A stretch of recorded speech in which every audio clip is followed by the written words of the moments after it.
Hello, welcome to the HomeBhoys Live podcast. It is Friday the 5th of December. I'm, of course, Joe McKenna. We are back and we are here to push our Christmas appeal. We are here to talk about Celtic. We've got a lot of stuff on the agenda, and I am joined by a man who is now a vocal performer on an incredible video at the Celtic Collective, Scott McCorry. What's happening?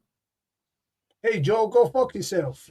Exactly. And fuck Kelly Miller as well. Haven't seen him around much, have you? Fuck it. Somebody told me he was joining the Celtic backroom team. I was ready for fucking smash my tail out. And of course, joined by Jason Higgins out there on my show. What's happening, brother? Good, mate. How are you? Oh, good. No Marty Flynn tonight. He is watching the Toy Show. No Liam Power. He is still out with a season-long hamstring injury. So he'll be back at some point, I suppose, before Easter, if we're well. It's going by Jesus' calendar. So we're going to start off this week pushing the Christmas appeal, but how we're going to do this is a wee bit different, right? So it's fair to say when we start off this Christmas appeal every year, we have nothing to offer anybody in terms of praises. See if nobody came forward with a praise, right? You'd probably be getting, let me have a look here. I have a signed Victor Wanyama scarf behind me, right? You're probably getting that. That'd be first praise, right? The can coat be second praise, right? And then something Marty has in his fucking man cave would probably be third praise. So people come to us with praises, and we raffle them off for the Christmas appeal. And so far, the Christmas appeal is just shy of $3,000, which is amazing in the space of fucking a week and a half, 2 weeks, not even. So we're blown away by that. So. In the spirit of the kind of season and the Christmas appeal, we have a guest on here, and if you remember last year, a guy stepped forward and offered us 2 pairs of prescription Ray-Ban sunglasses out of the blue. We were like, "This is fucking generosity blows us off the map." We're like, "What the fuck?" And Liam went and picked up the glasses from this guy and came back with a kind of story that kind of made us all kind of stop and go, "That's incredible." And so this individual, this man has come back again this year with another amazing praise for our raffle, and we've decided to have him on here to have a chat about the work he's done in his life in terms of, I don't want to go into it too much. I want him to speak about it, I suppose. So Sean Walls, you're very welcome to the show, mate. How are you? Yeah, I'm good, Joe. Thanks for having me on. Actually, I'm really pleased about this. I'm a big fan of the show. Here's the thing, right? So, Sean, you texted me earlier on the day and said, I'm a long-term listener from back in the Larkin and Harper days, right? And I was like, that's a long way back, right? The first question is, Sean, have you been assessed for any kind of mental illness over the years?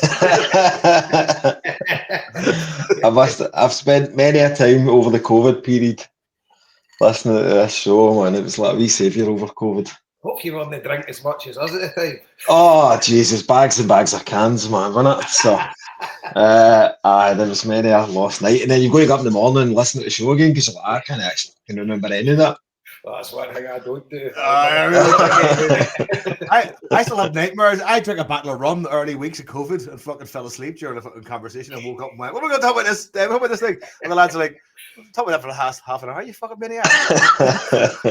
Oh my God, fair enough. So Sean, I had a chat with you earlier on the phone, and Liam has spoken to us about you in the past.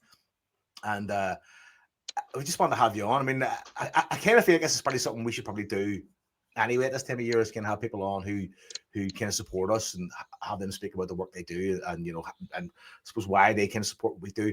But I kind of want to start, I suppose, with you saying, like, I mean, you told me earlier on that you're from a scheme, and a lot of what you've done in your life in terms of like the good charitable work you've done that we're going to talk about now has come from that sort of background and that sort of base of you being the kind of person that you are.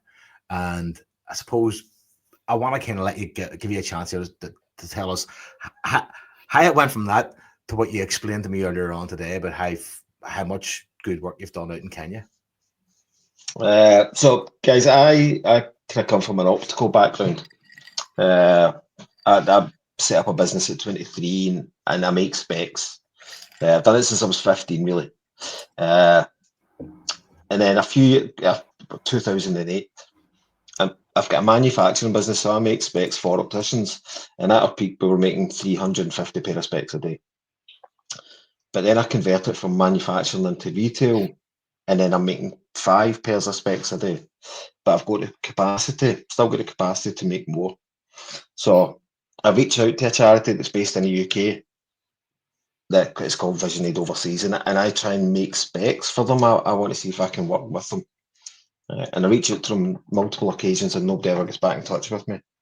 And then the kind of story is I watched the movie The Last King of Scotland, and there's a scene in it where James McAvoy spins a globe and puts his finger on it, and he puts his finger on Uganda. And it's a true story. Guy from Perth, and he goes to Uganda and becomes the private doctor for Idi Amin, the Prime Minister at the time. So I kind of wake up the next day and I think, fuck, I'll just set up my own charity. I'll just do this myself. So I meet somebody who was from Kenya, and they tell me that Kenya's home to the second biggest slum in Africa. It's 2.5 square kilometres, and it's estimated 1 million people live in it. So that says to you, Joe, I was born in Postal Park, I grew up in Milton. So a wee bit schemy, so I'm just kind of like, fuck, I kind of want to go and see that. I want to see what that's like. I think I can help somebody there. So book flights to Nairobi, and then I'm there for a week. And then one of the days I'm driving down the street in a taxi, and I seen a sign on a wall that said Kenya Society for the Blind. And I'm like, taxi driver, stop, give me 2 minutes here. And I go in and I'm kind of saying to them, can I speak to somebody? Is there somebody I can speak to? I think I can help you guys. See, before you go on, Sean, did you Yep. know anybody in Kenya? Did you just fly over there yourself? And So I'd met somebody here in Glasgow who was from Kenya. right.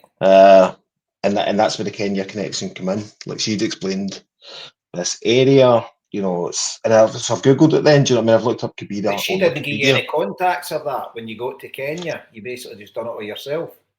Well, I'd went with her. Right. So the two of us went out, Right. but I didn't know anybody. Do you know what I mean? Like I absolutely didn't know anybody, but like I'm a wee widow, so I was just kind of like, I'll just wing it. Do you know what I mean? And see what I can do. And then just by chance, as I say, I seen this sign for Kenya Society for the Blind. So as I say, I've walked in, so like, look, can I speak to somebody? I think I can help you guys. So so they send somebody, I have a chat with them, and I get asked back the next day to have a meeting with them.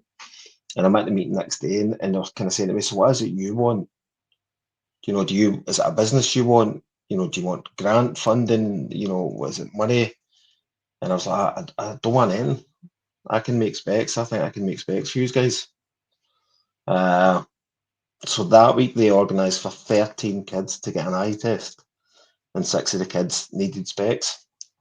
So I bring the prescriptions back to East Kilbride, and I've still got the lab and all that. So I make the first one. It takes me 10 minutes to make a pair of specs, and I'm 51 now. In my life, I've made like 100,000 pairs of specs or something like that. And when I make that first one, it just kind of hurt me, and I was like, no way, somebody's going to see 6,000 miles away because of what I've just done here. So box them up, ship them out. I then get introduced to somebody who's got a friend who's a Jesuit priest in Kenya. And he tells me that they're doing a medical camp in a place called Voi, 8 hours from Nairobi. But they weren't going to do optics because they had no access to anybody doing glasses. So I've agreed to do the glasses for them. And they've went ahead and done the medical camp. And then they've contacted me at the start of the following week and tell me that 998 people, I think it was, had an eye test. And it was 337 pairs of glasses to be made. Which I was like, fuck, I thought it was going to be about 30. So, right. So, spend about a couple of weeks, I make up all the glasses, and then I travel out with them, and I'll be like, right, I'll go out and I'll fit them on these people in this village. So I go out and I'm staying with the Jesuit priests, and then we drive up to the village, and I take a kilt with me, which I think's dead funny. So I've got a kilt on and like a charity t-shirt, and I've jumped out the Jeep, and everybody's kind of laughing. Everybody's hanging around because we've arrived, but like all the guys are laughing because it looks like I'm wearing a kanga, which is like a woman's dress type thing. And the women are all laughing and all that. And then this old guy comes up to me, and he's like that to me, Scottish kilt. And I'm like, aye, it's my kilt, aye. And then he's like, I like Ferguson. And I'm like, aye. And then he's like, Darren Fletcher. And I'm like, And you're right, I'm like, aye, I suppose so, aye. And I'm like, I'm in the middle of fucking nowhere, man. And that's all boys a Man U fan, man. It was mental. So it was really cool. So I'd spent the whole day just fitting specs on people. It was cracking, but it was just was so appreciative, man. It was brilliant. It was just spiritually dead uplifting. It was really, really cracking. So we've done that for the whole day, and then we've travelled back the following day. So me and Ignatius, the Jesuit priest, we've then made all these plans that we're going to do all these camps, and we'll do like 4 a year, and we'll help all these different people. And then the way back, we've had to stop because he needed medicine. He'd an upset stomach. So he's got medicine. Stayed with him a couple of days. I come back over to Scotland. And he's phoned us a couple of weeks later, said that he's turned really no well and he's having to go to Boston for an operation. And then he phones me to say that he's been diagnosed with stomach cancer and he's getting rushed in that night for surgery. So he was a young guy, he was like 32 or something like that. Good. And I phoned him the night before and I'm like, Ignatius, you'll be fine, do you know what I mean? You're only young and all that, you'll be absolutely fine. I'm like, I'll phone you in the morning. And I wake up the next day to an email for the Jesuits in Nairobi to say that he passed away during the surgery. Fuck. So he was, it was wild, man. So he was my contact, do you know what I mean? He was the guy that was going to help me with this thing. And we've mapped this whole project out. And I couldn't get my head around it, do you know what I mean? So I was like, why would that happen? Because we were going to do so much good stuff. So that's my thing's done. Do you know what I mean? That was all my plans up there. And then I kind of wrestle with it for weeks and weeks and weeks. And I'm like, I almost want to keep it going in his memory. Do you know what I mean? So in Scotland, to train to be an optician, you go to Cala Uni in Glasgow.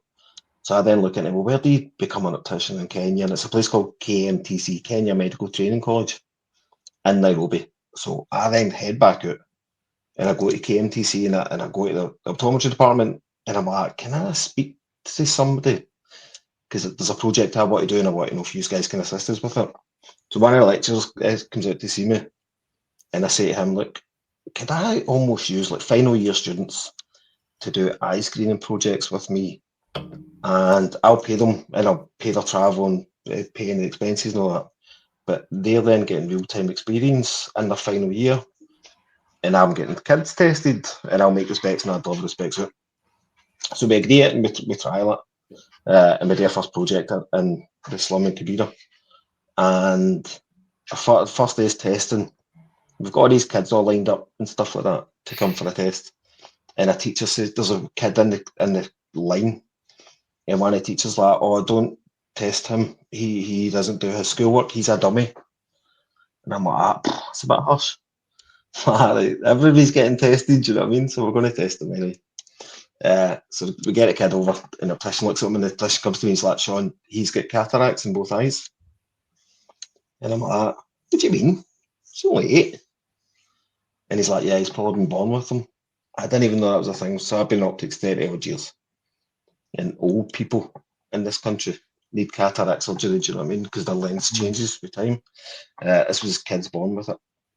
So Jesus. Again, so I'm then like, Jesus, that kid's got these and nobody knows. And he's attending school now. He can't see clear. There's little frosty lenses in his eyes. But he doesn't know any different because he's never seen any different. Mm-hmm. So I come home and I'm talking to a patient in my work about it. And her mum has just had surgery done here on the NHS.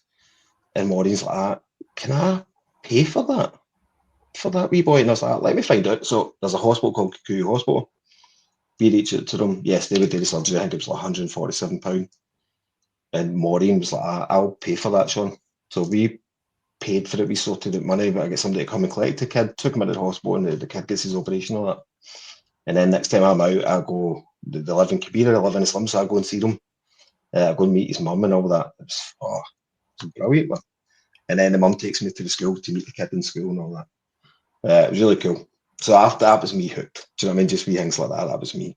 This is what I want to do. So Jesus, here, Sean, I'm fucking tearing up here, but that's amazing. Oh, holy fuck. See the wee kid, did he no need glasses after they get the surgery then? Is he alright? They couldn't see a thing, Jason, so look, everybody's got a lens in their eye. It's like a bag of gel. My mum's had the cataract surgery. She's had it. Aye, so So your eye just becomes like frosty looking. So Aye.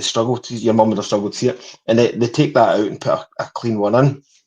So that's what they done with that kid, and that was like the first time he could see. So it was mental. How old was he at this point when he first got to like see clearly?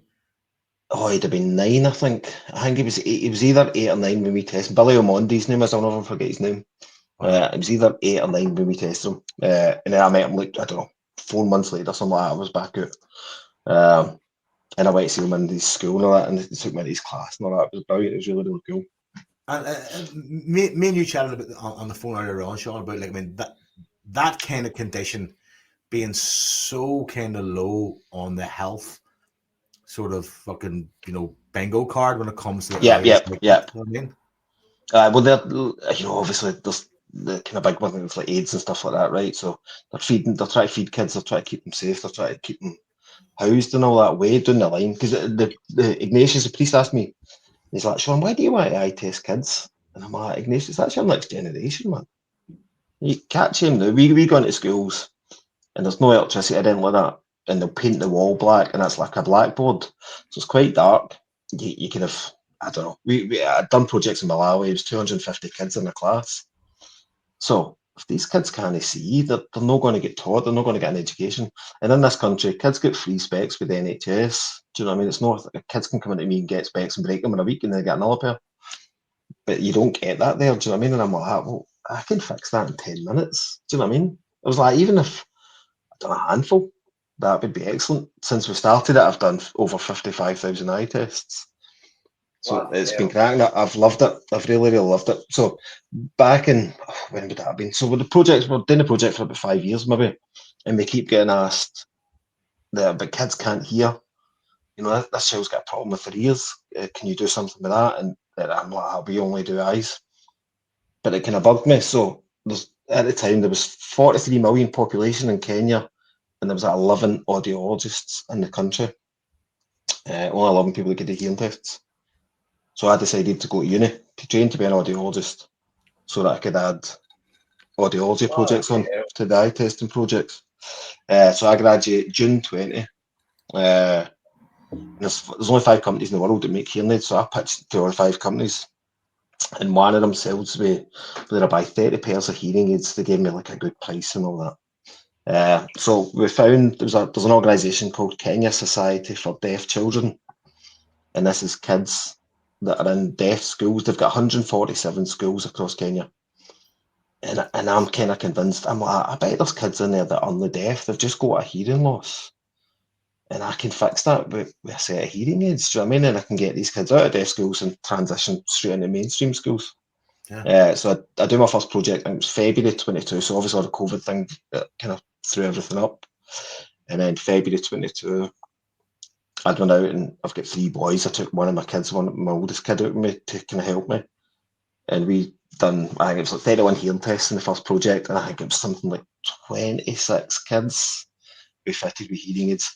And that's cracking. Specs is dead good, but see fitting hearing aids in kids, 12, 13, 14, and you're speaking to them and your voice is the first thing that they hear. That was really cool. So we've done 3 audiology projects over the last couple of years as well. So unbelievable, mate. That's you're a modern day Jesus Christ, by the way. I actually don't know what to say to you. I mean, I as you know, as a long time listener, I can talk some level of fucking fish, right? I don't know what to say to you about like that level of commitment and that level of endeavor and that level of fucking. I mean, like I would never have thought about, obviously because I'm not in that world, about how sight and hearing would impact people in that level of poverty. It would never cross my radar. But speaking to you today and then hearing you now, you realize like, well, it's fucking 2 of your main senses, isn't it? Like, it's just there's a safety element to it. As a fucking human being, that it kind of benefits all of us to have all of the senses operating. You know what I mean? At a functional level. I mean, and for young, and I've worked a lot with young kids. My wife's got a Montessori here in our house, and you come across a lot of kids with different issues. And it's only when you see it and you see the impact it can have on development, that you realize that intervention and support can transform potential lives, all that. Well, that's what I thought, Joe. Because I'm saying if there's kids, say I've got 3 boys, right? So my kids at school here.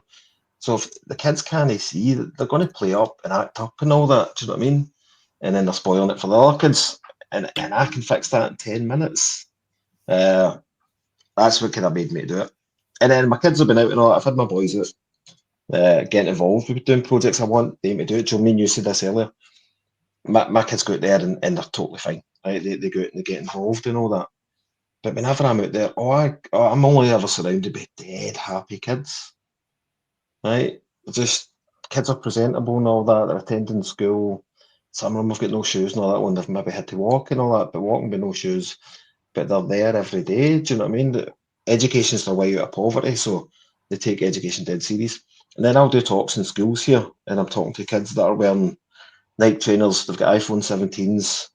They've got a PlayStation 5 in their house, and they're miserable. Do you know what I mean? Their face is fitting them, and I'm like, I mean, right.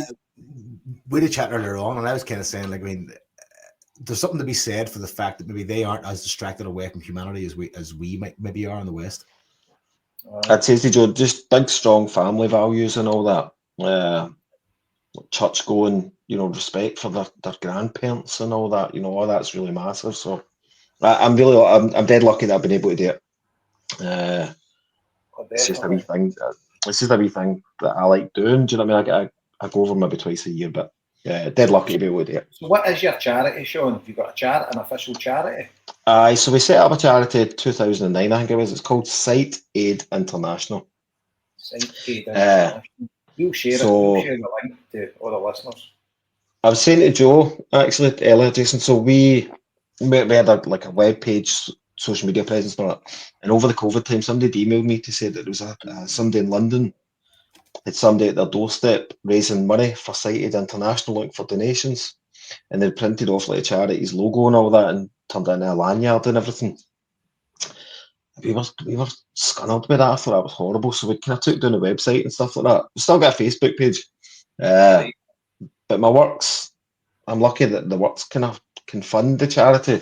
We've done fundraising in the past. We've done it at the beginning. We've done race nights and all that. So just the same as you guys do with the appeal, you're asking people to come to attend things, to spend money and all that. But we've got ourselves to a position where the charity the business funds the charity. So we don't necessarily need to do that.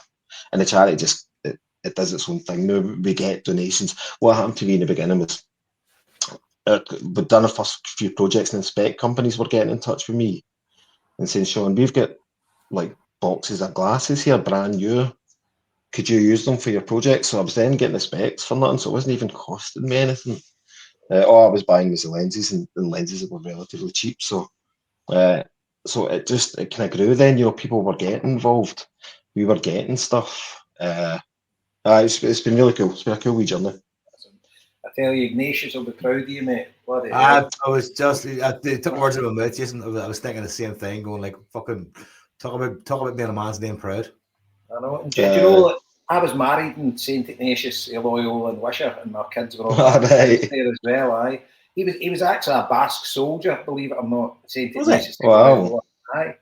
And then he founded the Jesuits. Aye. My granny actually adopted a Jesuit priest, Father Joe D'Ambrosi, and he lived out in Africa. I think it was actually Kenya. And I mind he used to come down to my granny's. We'd only see him every now and then, and he couldn't take to living back here. He wanted to get back to Africa because he says that's where everybody was happy. Just exactly what you said there. He says everybody's got everything here, but they're sad. But people have got nothing there, but they've got everything. Jason, that's what I see. See, whenever I'll take pictures and stuff like that. But what I don't do, most charities have always used pictures. Everybody's dead, sad. Everything's grim and all that. There is an element to that, but I'm from Milton, right? There's bits of Milton that's a bit grim. There's what I see is dead happy kids, loads of joy, loads of happiness and all that. So whenever we take pictures, I try and show pictures of that. Do you know what I mean? Like these folk are happy, they're having a good life. So brilliant, mate, you're a hero. Right. Oh.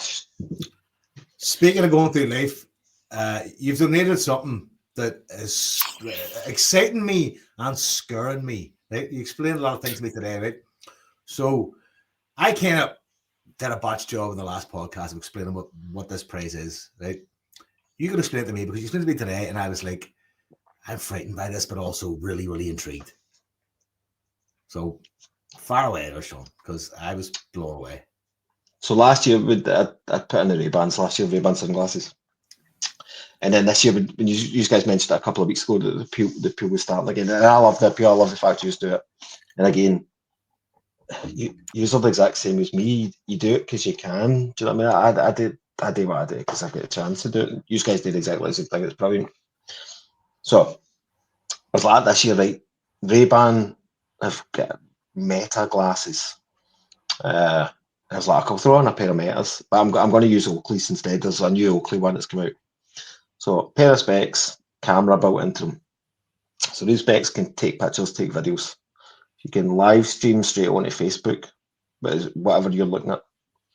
They can take calls, stream music. They'll read your WhatsApp messages will come through. You can get it to read your message. You can reply back to your message. You can reply back as a message or a voice note. You can look at something and ask the glasses what it is you're looking at. So you can look at a picture, you can look at a screen, you can look at a flower. And you just say, hey Meta, what flower's that? And it takes a photograph of them, searches the web, and then tells you exactly what it is you're looking at. It can translate, so you can look at a sign or a menu and you just say, hey Meta, translate that for me.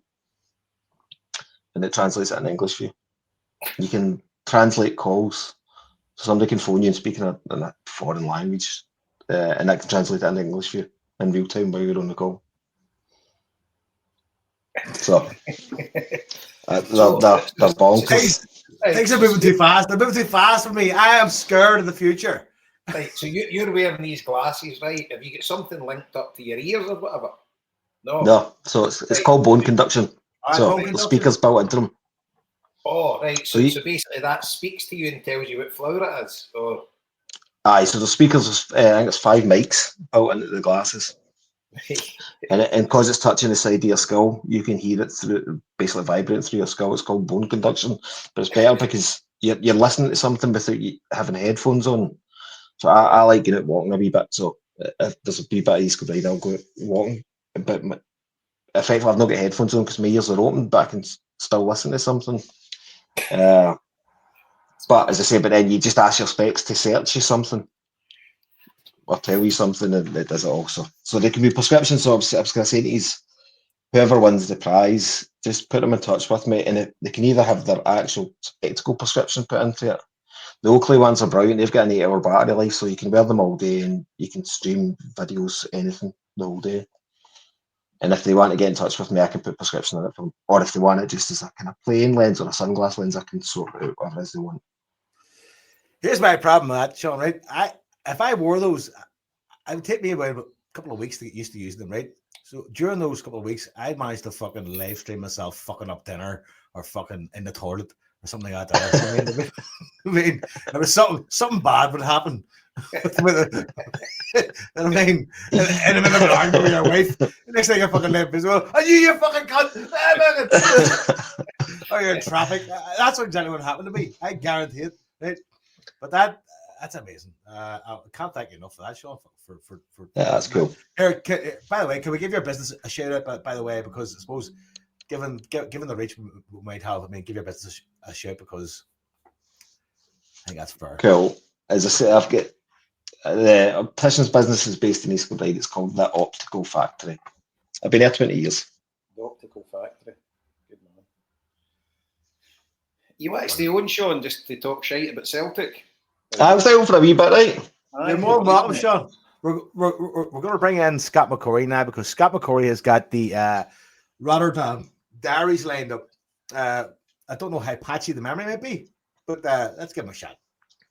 I mean, since we were last on, Scott, the fixtures that we were on the night before. No, we were on 2 days before the Feyenoord game. We were on the Tuesday at 25th, and then the game was on 27th.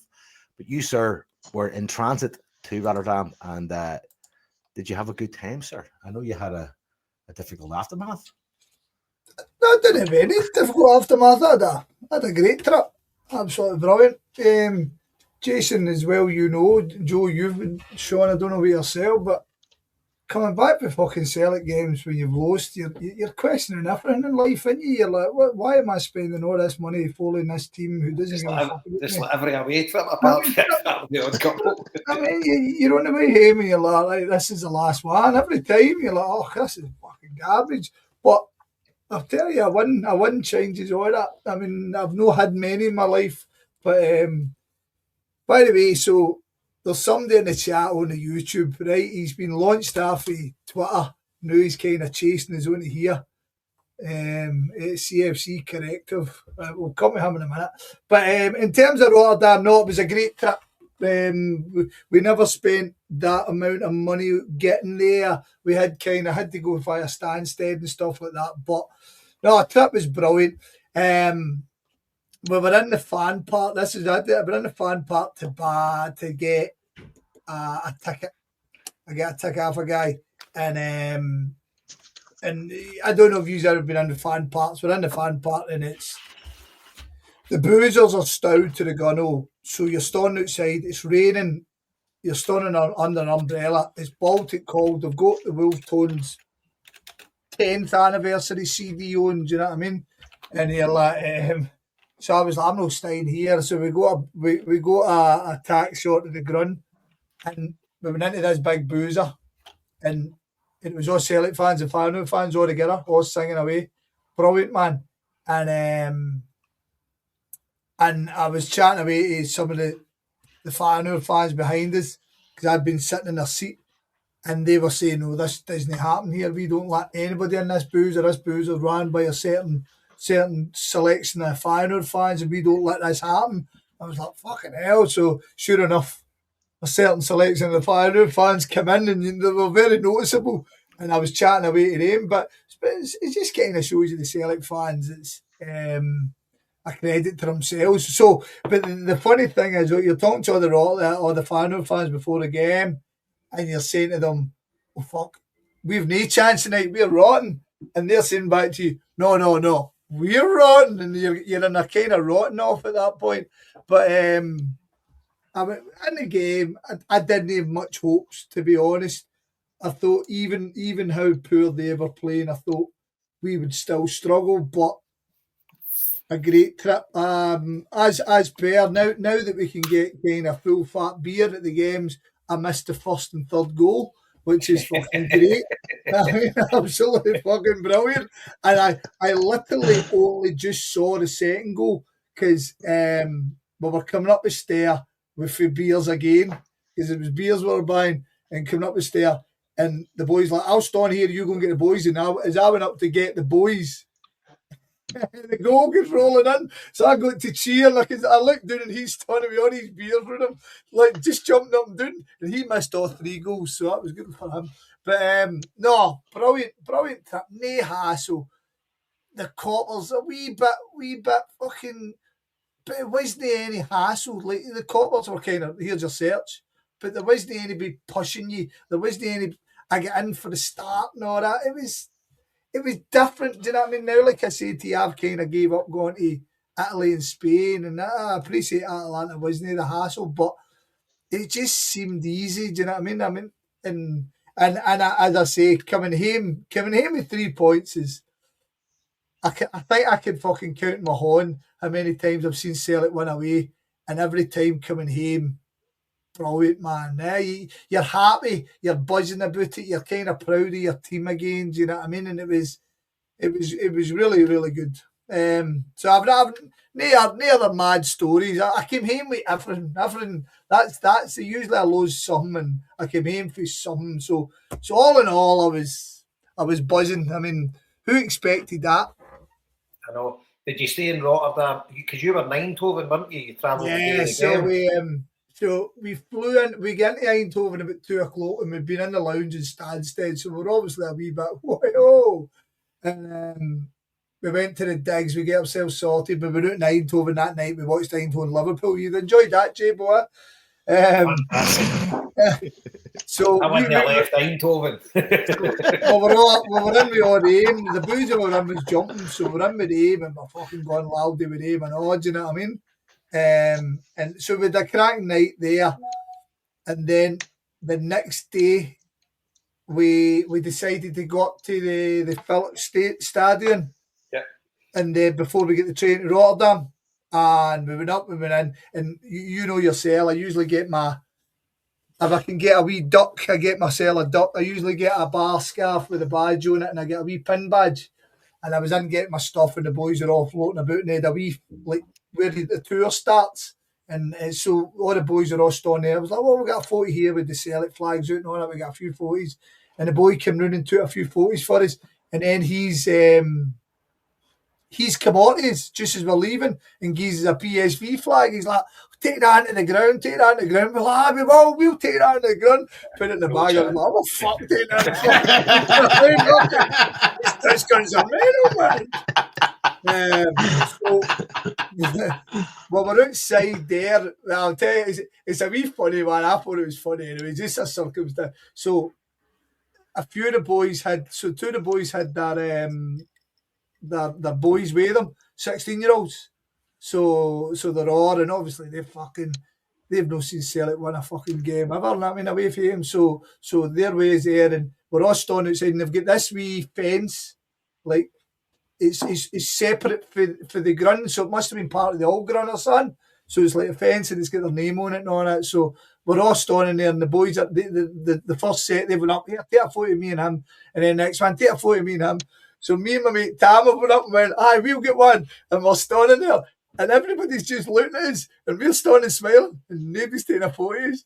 And it must have been like 5 minutes, we're like, is somebody going to take a fucking photo of us? No, standing in front of this bloody thing. So sure enough, they've got statues outside. We've got the statues all covered in Celtic stuff and all that. And then there's a Lazio sticker away up just beside the lights. And obviously you've got a good few drinks, and you're right, let's rip that Lazio sticker down, man. So we've got two of the young boys fucking launched up trying to pull up this sticker, and sure enough, the coppers no chinners, man. I mean, like fucking 46 launching a 16-year-old up to get a Lazio sticker. But no, so we get the train through with the Rebels blaring. It's just a cool place and all. So the guy comes through. Magic out there as well. The guy comes through and he checks the tickets. And he's like, Celtic, Rotterdam, I support PSV. You're like, brilliant. And we've got the tunes on. He's like, oh, but that was the first thing. He checked it and he's like, by the way, no drinking. And everyone is like, what? And he just busts out laughing. He's like, fucking hell, man, football and drinking. And he says, can you turn the tunes down a wee bit?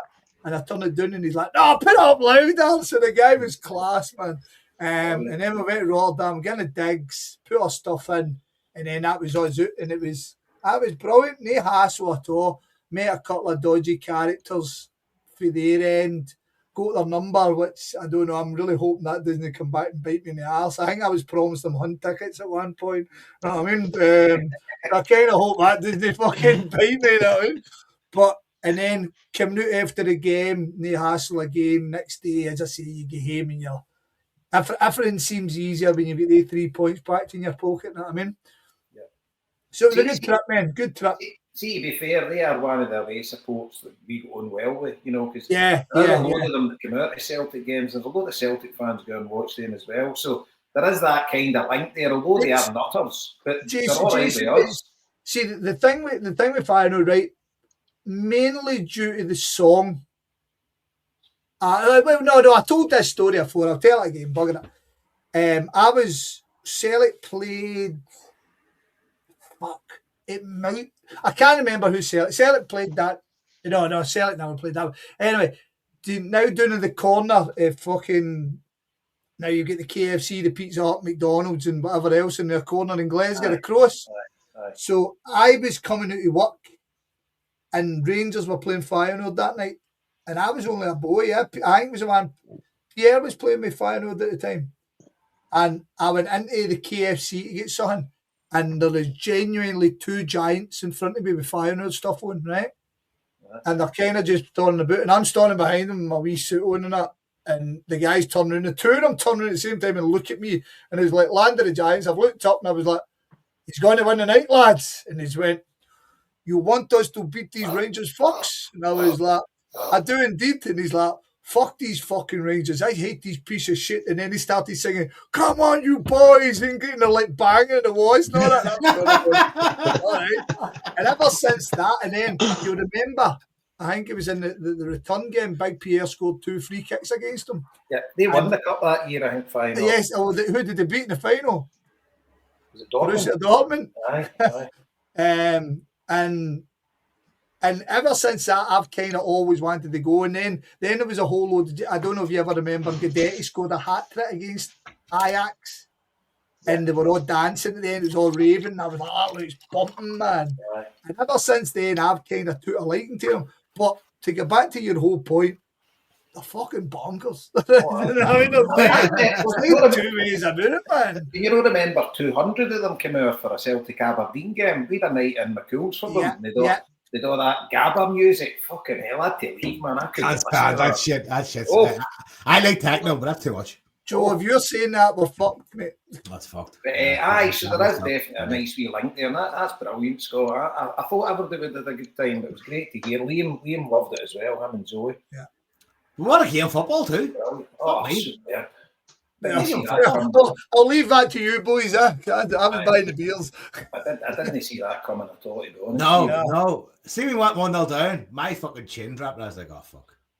I wasn't even expecting them. Do you know, see if we had get beat 3-0 of that, I wouldn't even have been too raging. I wasn't even that bothered about it because I was more worried about the league at that point because you're just saying, we'll get pumped off Midtjylland and we're probably going to get pumped again. But I don't know whether Feyenoord were really terrible and we were just all right or we were really good. Maybe a mixture of both, but I thought Celtic were excellent and controlled the majority of the game. I think it was a kind of confluence of different confidences. I mean, it was kind of like, at periods, I thought they looked really, really good. Yeah. But I agree with that. But I think we look way more resilient and way more fucking driven to actually get something done. I mean, because they didn't look a bad team in my eyes. See, to be honest, Joe, right? And this is a general comment, and we were talking about it on Wednesday night at the game, that see guys like Yang and all that, right? And guys like Yang at Celtic are always going to be up and down in terms of, oh, I told you he was a player, and then the next guy, oh, I told you he was shit, and then I told you he was a player, he looks like he's getting better, or he's getting worse. I think Yang's always going to be in that, but Celtic need our spine to be good, and there is a definite correlation between us going to Feyenoord and Callum McGregor looking like Callum McGregor again. Do you know what I mean? And that's where Martin O'Neill gets the credit because I think Engels as well. Well, again, like I said a few weeks ago, I always thought, I've thought for a while, he needs more responsibility. He needs more to do. But Joe, right, before we bring in Sean and let's see what he's saying, I agree with Engels, right? You know I love Engels, right? I like Engels. I think Engels is the future of Celtic, and I really do. And I'll argue that. We say Hatate frustrates me, but when you get a Hatate like he was in Rotterdam, is there, outside of McGregor, is there a better midfielder in Scotland? And I'm including Engels. Do you know what I mean? When he hits his heights, the boy's amazing. It's as always. Well, we know it's consistent, but I think they two guys will still have up and downs. It's up to them to get the consistency. But Callum McGregor being back to his best that's what's happened. That's why Celtic are dragging. I mean, Paisley, for example. Do you know what I mean? So that's just my point. I think Callum McGregor's been the massive thing, and the way Martin O'Neill hugged him in that wee video and all that just shows it. You know what I mean? So Sean, what about yourself? What did you do for the game? So watched it in the house. Just watched it. So similar to you guys, like I was after the Midtjylland game, like I wasn't sure, do you know what I mean? And just everything with the backdrop that's going on just now with the club, you're kind of watching it and you're thinking, this is just another European game. Same result. So there was no way I was expecting it, the 3-1. But I hadn't realised it was 4 years since it was last away once. One that came up as a start. I hadn't realised it was as long as that. But That was brilliant though. Loved it. Just never Would seen that have it been coming. Lazio that last away win before that? Probably would have been, wouldn't it? Would that have been Lazio? Oh, I can't remember. I don't know, but they said that at the end. It's been 4 years since the last away one. So like, wasn't expecting it. You're kind of hoping for it. Do you know what I mean? But I wasn't expecting. What about the As you stat? say, you Like, don't often see them. Martin No, O'Neill. would it not have Martin, been? Martin O'Neill had the first win away in the Netherlands since himself. And that was 3-1 as well. I was at that. Name. That's like coming back to your ex-bird going, here, I'll take care of it. Mad when you think about it. One more time, let's go. It's fucking So the last away one was in 2021-22 Europa League, and that'd have been against Ferencváros. There you go. You're right, they did mention that. Aye, that's what it was. Ferencváros. Sorry, I killed your flow there, boys. But did you know? See when we get beat to Michelin, see when you're looking at the points tally and you're looking at where we are, but like that, you're looking at all the games you've got left. You've got Feyenoord away, Roma at home, you've got Bologna away, and Bologna away. So you're saying Utrecht at home, you could potentially get that, but you're actually looking at it saying, look, we're fucking going to be lucky to get fucking 6-7 points here. Aye, you know, we sit beside the Hundos. Aye, and then the next thing you beat them away, and you've still got. So now you've got 3 games, 2 at home and 1 away, and you only really need 3, arguably 4. But you're looking at saying, what kind of you would expect us now to get a playoff place. You're kind of simmering, going like, it isn't that bad, is it? Like, but here's the thing. I want to move on to this, right? Martin O'Neill has been the fucking greatest fucking medicine to wash down the Rodgers debacle. And it's been like a big warm blanket wrapped around all of us. It could have been a shit show. I woke up the day when they fucking I missed the whole thing. I went to bed early at night. Next minute woke up and I was like, is this 2001? What the fuck? Martin is fucking manager now. And I was kind of skeptical. See, now I'm gonna miss the fucking guy. I'm gonna miss him. I think everybody is. You know? It just feels like a bit of a fever dream. Going like, that guy just came in for 6 weeks, win manager of the month, and fucking bring us level points with Hearts. That just happened. Do you know what as well? See from my point of view, I wasn't really his greatest fan the way he left and the way he managed. You know, so fuck him. So I was a bit. He's sort of cured me because that's the most important thing. Let's be honest. Aye, no, from a selfish point of view. Aye, at the end of the day, he left. You know, at that Motherwell game. And well, obviously we won the cup against Dundee United a week later, but that's when he left, and it was like, and the team was gone to shit. Everybody chucked it. It was just a disaster. And Strachan had to pick up the pieces. It was just a fucking shit show. But he gave us amazing times, you know. But he has now nursed you into comfort, has he? The last 6 weeks. He's righted the wrongs, and he's come back, and his legacy now is pure. Did none of you think that, Sean? Do you? Did you have any of that? I remember when he left, but it was his wife, wasn't it, who went it? Was that the reason why he left? That's it. But he never mentioned it once to after the final game of the season. I'm like, well, why did you not fuck off and look after us 6 months ago and we could have won the league? But aye. Just a selfish. Come on, no. Right, so I'm heat, but that is the empathy the HomeBhoys is known for. Right. So, but anyway, I've spoke to plenty of others, and we were all. But that season was a fucking disaster. You know, we got Craig Bellamy in loan, and you look at the players we had at our disposal then, and we couldn't get fucking over the line. You know, I mean, we were lucky to take it to the last game of the season. Bellamy fucking dragged us there, and then fucking hell, that Motherwell, that's fucking scarred me for life. That final game of the season. But I mean, obviously, God love him, whatever his wife was going through and everything. But from a selfish point of view, as a Celtic supporter, you're just like, and I just see there's you brought it up. I didn't really want to bring it up, but ultimately that was his last game. Now, I know we went and won the cup the following week. That was the kind of dampest, pardon, because it was pushing down and all, but that was the dampest cup final I remember ever in my life. Totally.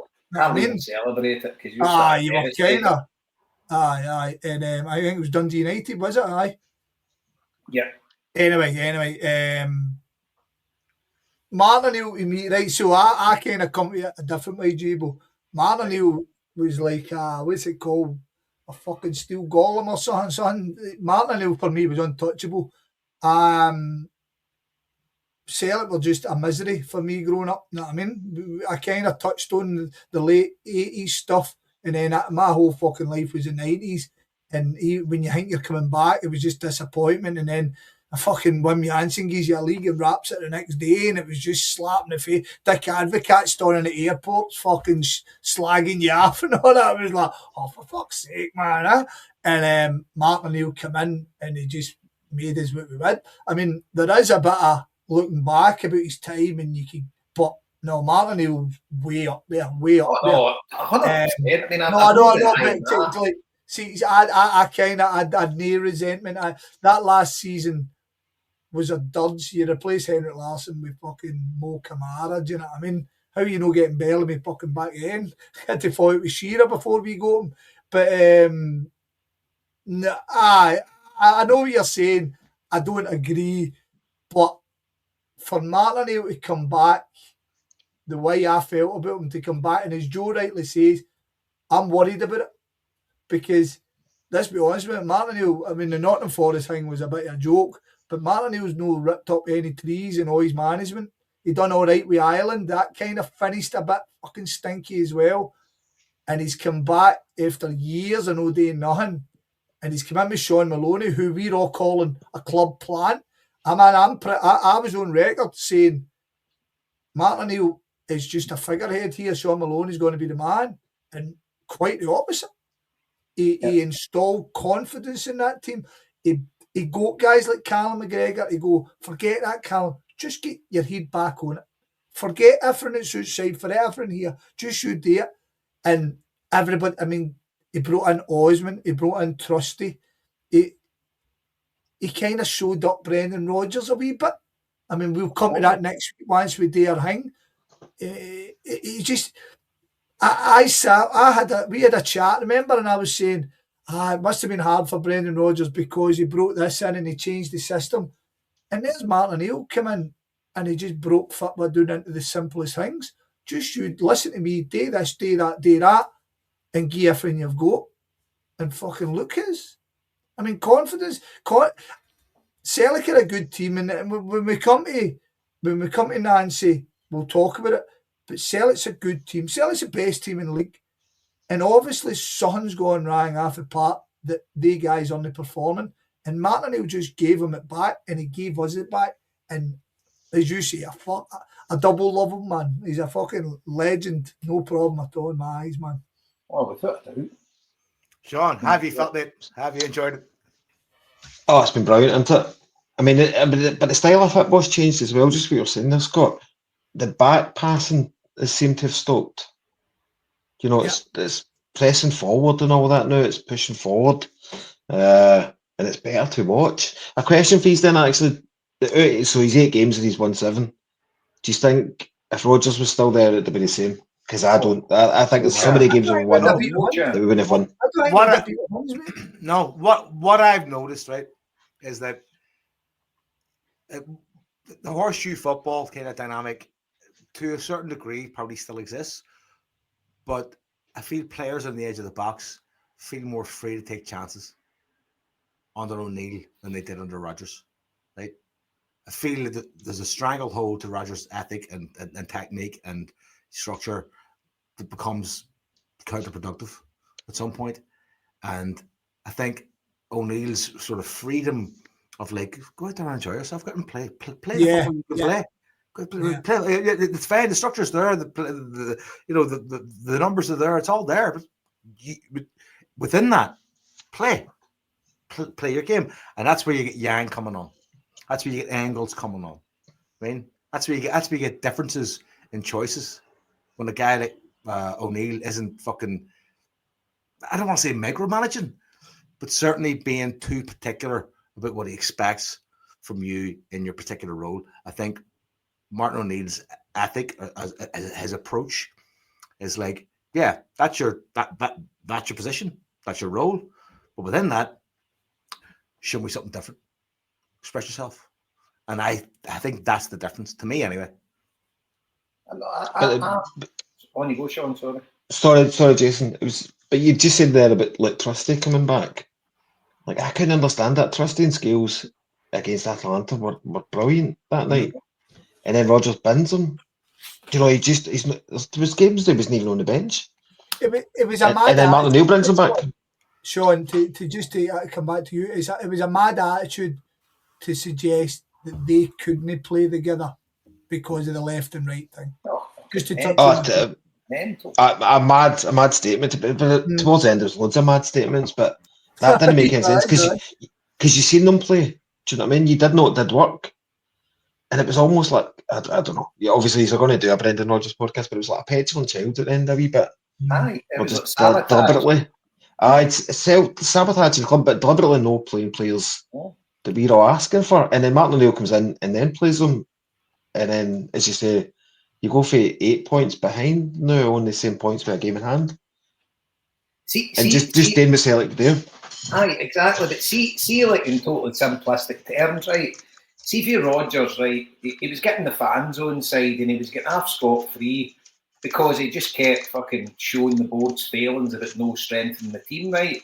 But see when you've got a manager that says it's glaringly obvious what we need better players. So you're basically telling the players you've got at your disposal and they're shite, and then you're wanting to run through a brick wall for you. I mean, I'm pretty sure he had lost that dressing room. Well, that's no labour on it because, as I say, we are going to do it. Yeah. I agree with you wholeheartedly. I mean, we all felt Neil Lennon lost the dressing room when he slagged all the guys after Forest, and I agree with you. But the blessed Martin, God bless him, and well done, Foisey. Well done, Foisey. What a guy, man! What a guy! Delighted. A lot of them, him, Sean Maloney, and Neil, the three of them done us absolutely proud. They were fucking so good and just what we needed. And the thing is, you could rewrite history and say that the 7 games out of 8 we won was all swashbuckling football and unbelievable. St Mirren was far from it. Dundee the other night was kind of no great. It was all right. But at the end of the day, you got the W. And at this stage in the season, when a new manager came in, it's all we really needed. And by fuck that Feyenoord result has got us right back in Europe with a lot to look forward to for the rest of the season. And it's all down to the A3. Obviously, the players, it's down to the players, but if there wasn't the A3 guiding the players through it, I've got heavy doubts whether it would have happened. You know, my Ida and Hatate, especially, they kind of chucked it. Mm-hmm. You know, and brilliant. So, are they staying on? Has it been mentioned or anything like that? If they're getting kept on? God knows, mate. God no, knows. It's not been mentioned, I don't know. Who the fuck's going to tell us, Sean? Fuck's sake, man. That's called fucking secret society, man. Well, see for that Celtic collective meeting, you go back to it, and one of the points they did agree with, we realise our communication could be better. Since that fucking night, Martin O'Neill is the only person we've heard to Celtic talk about anything. They were waiting for Brendan Rodgers to update everybody. I was waiting Martin O'Neill announcing in fact, he is the one that's really announced the new manager. Fucking I know, he's been top spot. Aye, I know. Fucking he's announcing the manager. Fucking shambles. So, aye. I'm sure we'll come to on that. I bet you're talking about games. I mean, even Sunday's game, I think we're at Sunday's game now, aren't we? I mean, you've got yourself into a great position. Second half wasn't great and could have been. Fuck's sake, man. They were hanging on at the end. Did you go, J-Bo? No, I didn't go. No, I didn't get a ticket and end up getting a ticket, but I made plans sort of thing. Went to see the old kneecap at night, so I didn't go. And I was thinking, I'm working the Monday, so I says, if I got there early kick after you're in the tune, you're at kneecap at night, well, it would have been a fucking disaster Monday. So, I couldn't do it. So, watched it on the telly. Were you up, Scott? No, mate. No, I was, once again, I never got a ticket, but I never chased one. It was So my Wayne's, we are finishing with the club with it, and it was my Wayne's football team. That was our last game for the club, and I've dipped a few other games recently because of the Sunday games, and I just didn't feel it right. Because I see the last game, it's at Christmas, and I usually give them like a selection box and all that, caper and make a big deal of them. So I didn't really want to do that. So I done that, and then I got up the road, and I was literally in the door to say, let's go the first. So bouncing, man, and but the protest looked good. I was delighted with the protest. You hear them back for that, the red cards. Brilliant, man. The ticket thing's bonkers, isn't it? Oh, I mean, we've been going on about it for so long, but at the end of the day, all Hibs did was mirror what they did to Rangers because of the way their fans were acting, and just done the same to us. But Scottish football's fucking eating itself. That's what so many $100,000 that Hibs have just pissed up against the wall. Not one fan, not one Hibs fan in the top tier. If they think that's fine, that's fine. As I've repeated this, I'm not here to tell another club how they're doing their things, but don't be start lecturing us down the line or that. Oh, you've got all this money, because we go to the games. All right, you choose not to go to the games. That's up to you, and you don't want us to go to the games. There always seems to be a dumb and doing in Scotland, doesn't there? We need to bring you down to your level so we can be equal, rather than we'll try and come up to your level. But in terms of the game, first half punished them, made them into mistakes, and then we looked as comfortable as you get. Second half, I don't know. Second half, I mean, it was spoken about, wasn't it, that we've been back to Easter Road a good few times after European games, and we have kind of struggled. And that was not unlike St Mirren, as you said. I was just delighted to get the points. I was up and down, and see when the final whistle went, I was on my bloody knees. I was clapping and everything in the living room, like, oh, come on, sell it now. And brilliant, man, brilliant. What about yourselves? No, Sean, do you want to go? We've been blathering a load of shit here. On you go, mate. No, he's just fine. So same. I've just been kind of wanting to claw the points back. Do you know what I mean? So scrappy 1-0 wins would have done me. But it's just better football to watch. But do you know what I mean? You're actually enjoying the games now. Look, at the start of the season, the games were turgid. So just actually enjoying watching the football again. We were talking about it, Sean. We were talking about styles of football, and I was saying I really always like counter-attacks type of. So I've kind of get a wee bit of an old school attitude. I love a big forward. I love somebody who can hold the ball up, a battering ram. He'll give you he's always there for the goals, but he can bring the play up and stuff like that. And I think we are missing that. I mean, however well Johnny Kenny's done, I can't see him being that type of player. I like Iheanacho when he was playing with us. I thought he looked that part.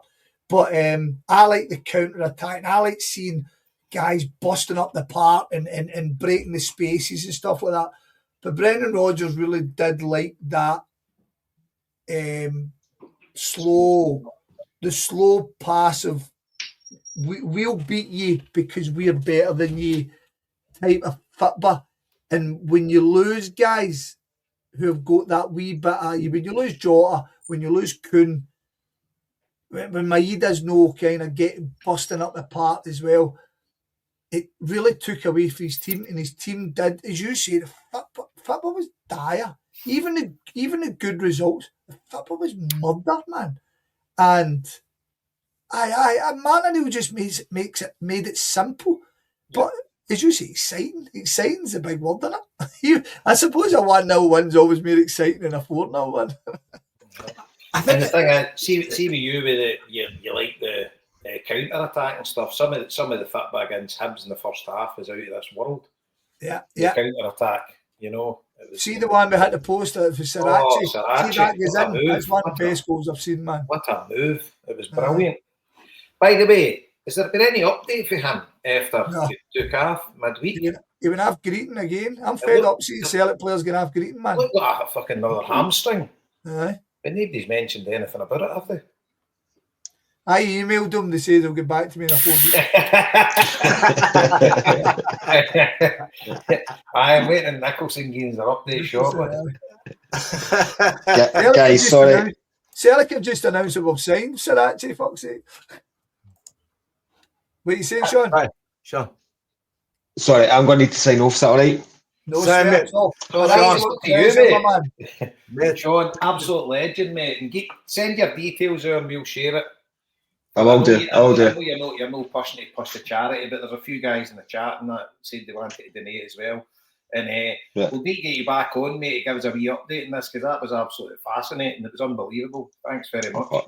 Thanks a lot. Appreciate that. As I say, I've been a big fan of the show for years, so this was like a wee fanboy moment for me. I've been. I know it sounds mental, but underwhelming as fuck, I'd say. Aye, that's exactly what it is. Sean Peace Kilbride on the line.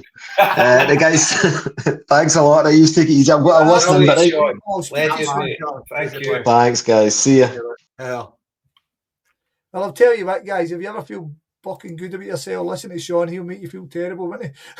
Fucking hell. What's a guy, man? That was unbelievable. Seriously. Wild. You see, Liam had spoke to him, right, and Liam had mentioned a few things. Liam's like, this guy's story's unreal. Then Joe says this guy's story's unreal. But I didn't know what the story was going to be. And then, fucking hell, I was near greeting, man. I was in tears. I was like, unbelievable. Like, what a guy. Just fucking the opportunity to change lives. Like, you could do fuck all. You could do fuck all. You could sit and go, someone else's job. But he didn't. What a guy, man. He went, nah, it's my job. I'll do it. That was proper amazing. That's what he said to me earlier on the phone call when I spoke to him before the show. He said, same as what you do, you do it because you can. He said, because I can, I do it. Like, simple as that. Like, it's all right saying you can, but we're standing in front of a laptop talking about the shite with a few cans. He's getting flights out to Kenya and fucking looking at signs and saying, "Look, take me there." And fucking going talking to folk. Aye. Well, like, I mean, if we compare to helpful. Aye. If we compare to like drinking and then drinking, he's canning. Oh, I mean, he's doing the can. I mean, he's all over. He's all over. But I tell you, gone to uni to learn to be an audiologist or whatever it was. Fucking hell. What did you say? Modern day Jesus Christ. What? Shut up, Joe. Fuck's sake, man. Fucking so what, here, his biggest feat is listen to this shit for the past. Anyway, I'll tell you, there's not a more opportunist person. I know we're all pals now and all that. There's not a more opportunist person on this planet than Axon, man. An audience for Mark O'Neill, 2nd of January. Fucking hell, man. Fucking get it. I said it was scheduled well before. The cunt landed off his flight. Fucking Paul Jones standing there with a fucking signature. Here, stick your name on that. I'll see you in a couple of weeks. Do you know what? Here's the thing. I know we kind of decry a lot of those evenings with, but he's the one you'd kind of want to spend it even with. Jason, just hold your mouth. Don't say nothing. Don't ruin the moment. But now specifically. No. You want to hear me? Like, see, before he'd come back to Celtic, I wouldn't have spent $2 bob. But see, now that he's been with us for 8 games and that, he'll have new material. I would go Did you see? I don't know if I shared it in ours. If I didn't, I'll share it on the Twitter later as well. Did you see the post-match press conference from the Hibs game? From like the Hibs press room. Have you seen that? No. So somebody recorded it and uploaded it. I don't know who it was, but so they're chatting away, and it's a say. Cal Mac says pretty much a load of the same stuff he says, and so does Martin O'Neill. But there's a wee bit where he now he's got this wee stick where he makes a shitty joke and then kind of goes, "That was a joke." You know what I mean? But he does all that, and then he goes in one bit and he goes, and he says, "Aye, Martin, is there no a bit of you know, a bit gutted you won't be the final. And he's like, honestly, right now, no. He says, maybe when the final kicks off, I'll be gutted, maybe. But and then there's a wee silence, and he goes, but we beat Rangers, and that's always good. And I was like, oh, fucking magic, you know what I mean? He knows how to play the crowd, man. Oh, that's the best part, Scott. He's coming back and it's like playing on no piano. He's like, "Oh, I can do this." Yeah. And I've got nothing to lose. See everybody in that room, shit scared him. Nobody's taking a piss. Nobody's asking him fucking. They're all, yes, sir. I mean, I don't know. Did you hear the story? He's still sharp as fuck. What's the name of the wee guy after Radio Clyde, the Motherwolf fan? Richard Duncan. Richard Duncan told a story today. He was saying, did you hear it, Joe? Did you hear it?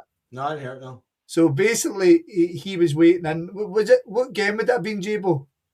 Do you know I missed that? But I heard right. the so it was a press conference anyway, right?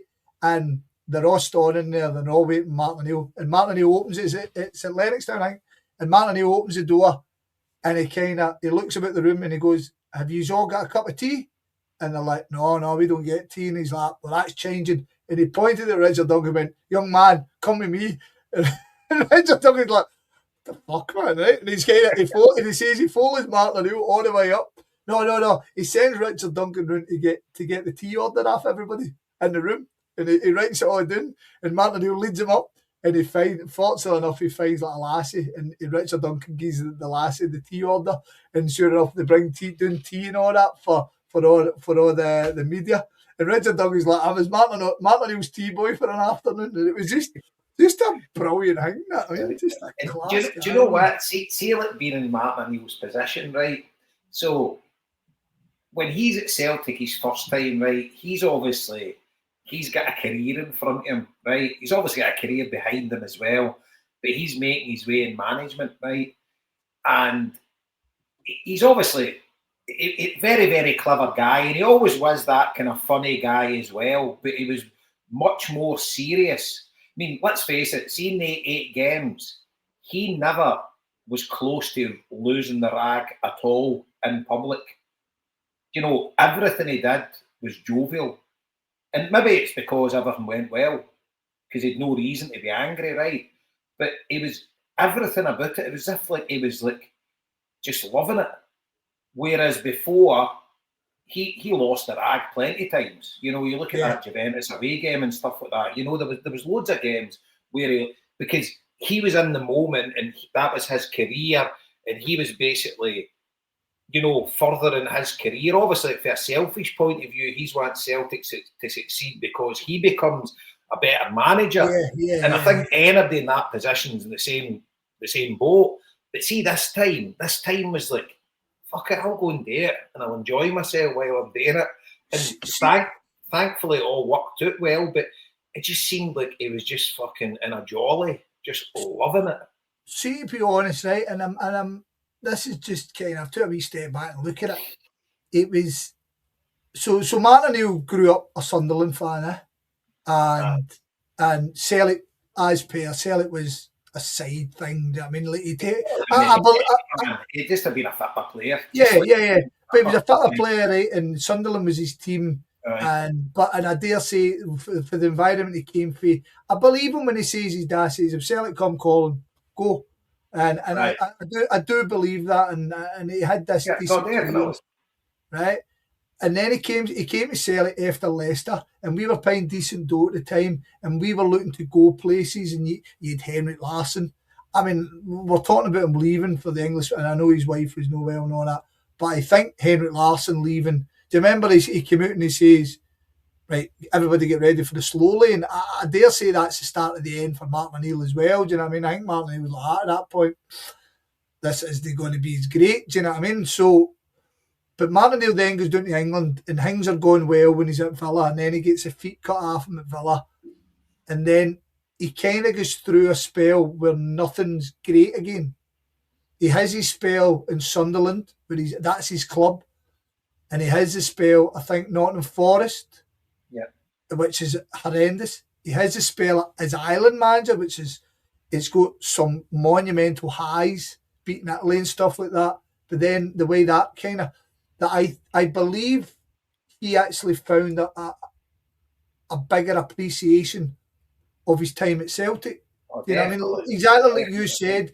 He's kind of. I think guys like Ange will probably go through that whole thing, but Martin O'Neill's going 100%. that, and I think whilst he's up here and he's riding he will be riding the Celtic fucking money train in terms of these nights and getting paid to go around and tell the same story to folk and all that.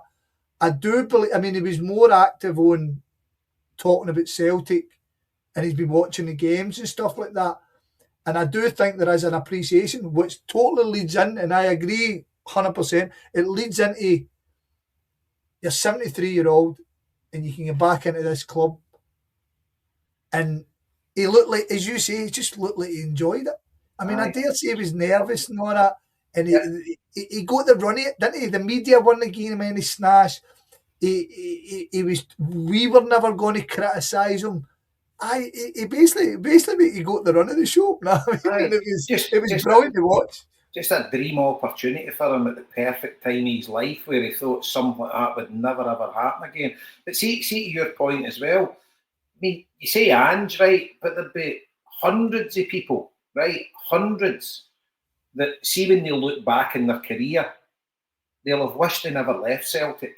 Yeah. Because they've obviously loved it here, and look, things have been so good, but then the pound signs, right? You need to leave if you want to maximize. I dare see you say to Henrik Larsson, and Henrik Larsson's different because he went places and won things, but when he looks back in his career, I reckon he would probably say Celtic was his best time, his career. And even though winning the Champions League with Barcelona and winning the league with Man United, I think did he win an FA Cup or not? I can't mind, but he won the league with Man United, I'm sure. But if you actually say, where did you enjoy your best time playing football? I'm pretty sure he would say Celtic.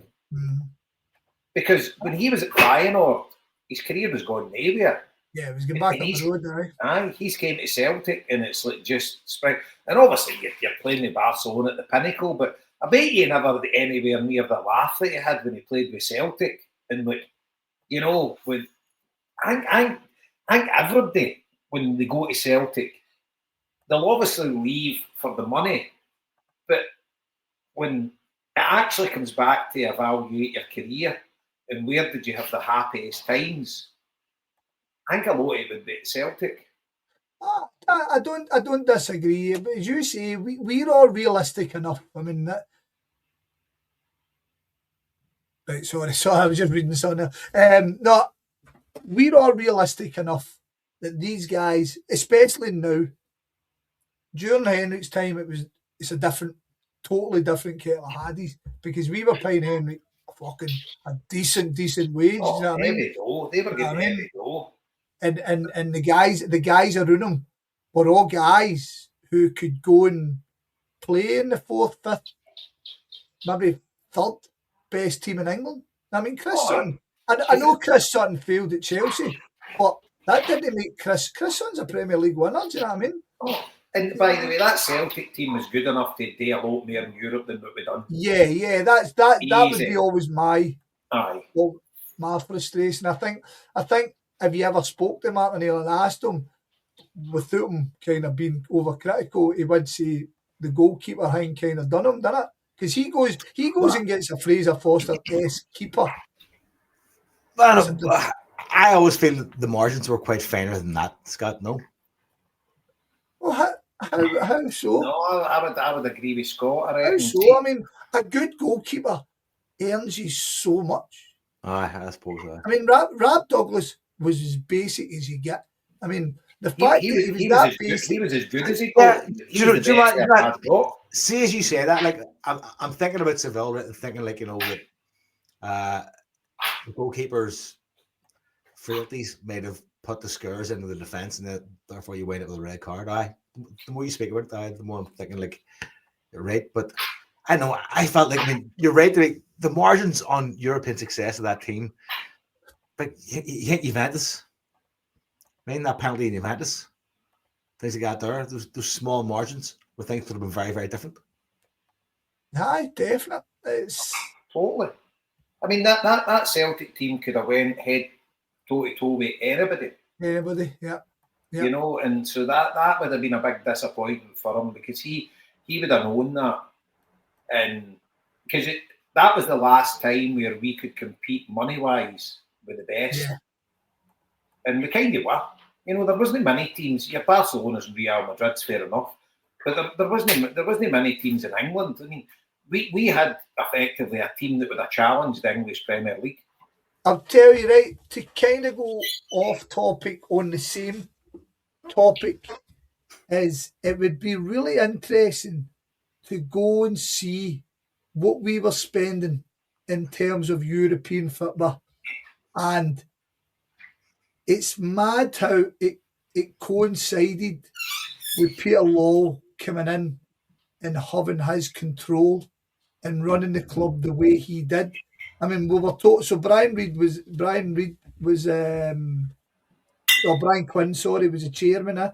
Yeah. And I think around that time, Dermot Desmond got his horns on us, didn't he? No And long after it, but I do wonder, was there any way that Celtic could have continued to spend that kind of money? Because ultimately we would have put ourselves in major debt, right? But should at that point then, are we no looking to maximise our sponsorships, to maximise our retail, to maximise your advertising?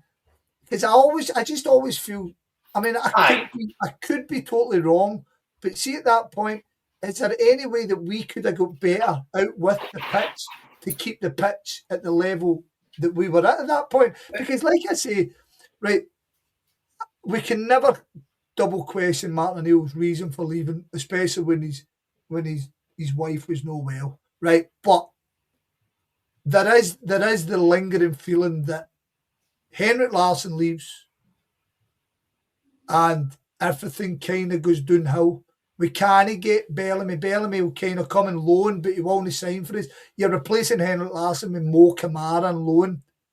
That I'm not saying it made it easy for him, but it worked for him. You know what I mean? I'm just going to go the new. But like, I do wonder if we'd kind of replaced Henrik with somebody who could have matched him in his best, that it changes the dynamics. But sorry. But I kind of get what you're saying, right? But see your point. It's a very good point, right? Because we'd been brainwashed into saying, because Brian Quinn, I had a pint with him and Ginty McGinty's, and he actually said the way Celtic were spending money, it couldn't continue. Yeah. See, under Martin O'Neill, with the wages, because let's face it, we lost that full team apart from Petrov for nothing. Mm-hmm. You know, that team went for. But here's the point, right? See, if you were a forward-thinking club, I know what the fans would have fucking nearly bumped the stadium down, but we should have sold that team. See, straight after Seville, sell Henrik Larsson, you know, and like reinvested the money into the team, which would have been fucking mental to fans. But see, as long as the board were reinvesting it, but I get the stage that was roughly at the cusp where money was getting off the scale, mental. Mm-hmm. But to your point, Scott, see if we were competing in the Champions League and we were continuing to compete in a Champions League and we were continuing to reinvest. See if you were going deep in a Champions League every year, which sounds mental, right? But if you're playing in Scotland and you're going deep in a Champions League, you would attract the players. You would be able to pay the wages. So, I mean, let's face it, Porto won the Champions League the following year. We done fuck all. You know, we the following year were we in the Europa League again the following year? Because we didn't win the league. We ended up knocking Barcelona at the Europa League the following year and get beat with Villarreal, didn't we? Yeah, year after Seville. No. Year after Seville, we were in the Champions League because two teams get in. Oh, because the year after was in the Champions League where we played Munich. And Oh, then was we played Leon. Remember fucking Big Hingy punched the ball? And Larson broke his leg. Aye, because then we finished third in the group. We just missed out. No. That was fucking under John Barnes, Christ. So it was. What No, Leon. Remember with Leon, I think we could beat 3-2. Magnus Hedman went off, he's not. And then we were 2-2 and we were going through. And Big Bobo's come up and he's punched the ball. So what year was it we beat Barcelona? Well, That was it. We came third in the group and we got Barcelona next round and we beat Barcelona. And then we were thinking, oh, we're going to win the Europa League. And then fucking we go a team called Villarreal, names had never heard of, and Riquelme just put us on our ass. All right, so that was because we came third in the Champions Because we came League. third, because we were qualifying for the group until Big Bobo. So, but see, Barcelona was a knockout when we put them out. Aye, I know, that was still in the Europa League. That was in So Barcelona were in the Europa League? Aye, that was the next round. So we get put in the Champions League. We played Barcelona. We beat Barcelona, and then we go Villarreal. Right. Got you. Aye. Because I was at the Barcelona, I was at the Munich game as well. Fucking, so that was the following year, right? But that Porto team went on to win the Champions League. So as I say, we've all been brainwashed that Celtic couldn't continue to spend that money. But you can't spend the money when you're letting guys that's own fortunes run their contracts down and leave for nothing. You can spend the money if you're actually selling guys like Henrik Larsson for, at the time, maybe 10 million. Or your Chris Suttons, you're maybe getting 7-8 million, but you're investing the money. Devil's advocate, like the risk of selling Henrik Larsson for a price and trying to find somebody that's going to fill his shoes is fucking... That's a zero-sum game at the end of the day. Like, it's I know we're kind of spitballing here and flinging shit. We're flinging plenty of orangutan shit at the wall here. Exactly. I mean, but what Jason's saying in theory is correct, right? If we had the same ideology as we have just now, then we could have probably made it work, because see at that point, Porto and Benfica and all that, they were the first teams who were big clubs. Selling teams for 100 million quid. No, I know, but they were the big clubs who were selling and then flinging the money back into the Brazilian market and pulling these guys out of nowhere. The thing that's killing us the new is that everybody's everywhere. So, I mean... I know what you're saying, but at that point, I don't think mentally we were right, because we thought we were shooting for not dissimilar to what happened in February. I think we were all thinking we were shooting for the moon at that point, didn't we? Do you not think, right? See, when that money was spent, like you mentioned Chris Suttons and your Alan Thompsons, whatever, right? When that money was spent, I think when the shark was jumped was when they spent 12 million on Torre Alde Flow just to make sure they top the fucking spending tree. At that point, I think the shark got jumped in Scottish football and things started to kind of regress then, right? And we've spoken about this many times in terms of the kind of the spectrum of financial spending and I suppose resourcefulness when it comes to players. The pool that we're in is ever decreasing, right? But we don't really necessarily believe that should be the case, because we're a very successful club, and with the resources that we have at hand when it comes to running a football club, you should be able to make further inroads and be better equipped to navigate this entire landscape or ecosystem of player transfers.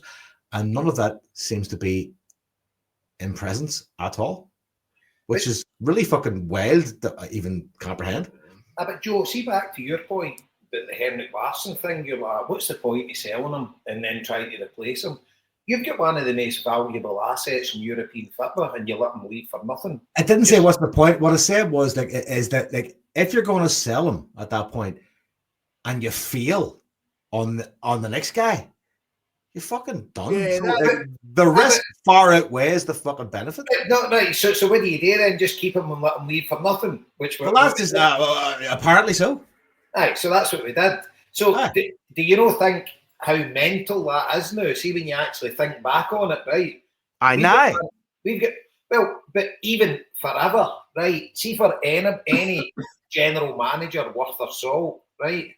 They've got a prize asset there, right? That all the bet. I mean, he went to Man United, right? They would have paid the money for him if it was a year before. Yeah. So the thing, they were hawking Kieran Tierney because then they realised, you have to maximise on your assets. If you've got a guy that's going to go for a fortune, you have to sell him at the top of his value. And you need to reinvest it. If you don't reinvest it, it just falls to shit.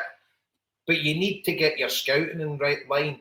But to let a guy like Henrik Larsson leave for nothing was mental.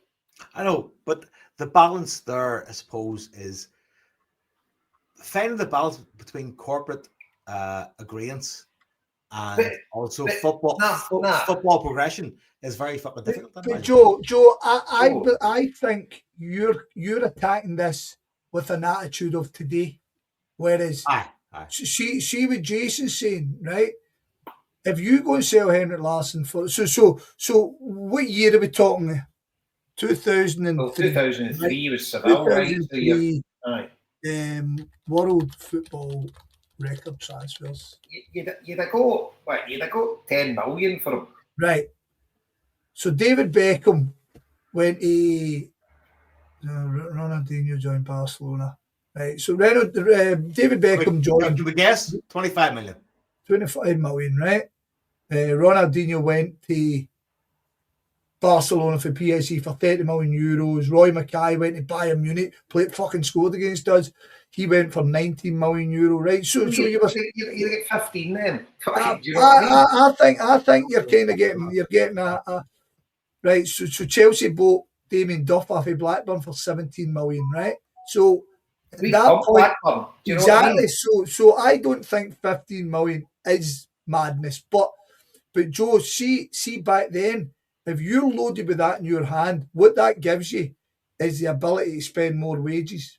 If you're going to reinvest that to the tune of 8 million, because 8 million is wild. Kaká went to AC Milan for 8.5 million euro.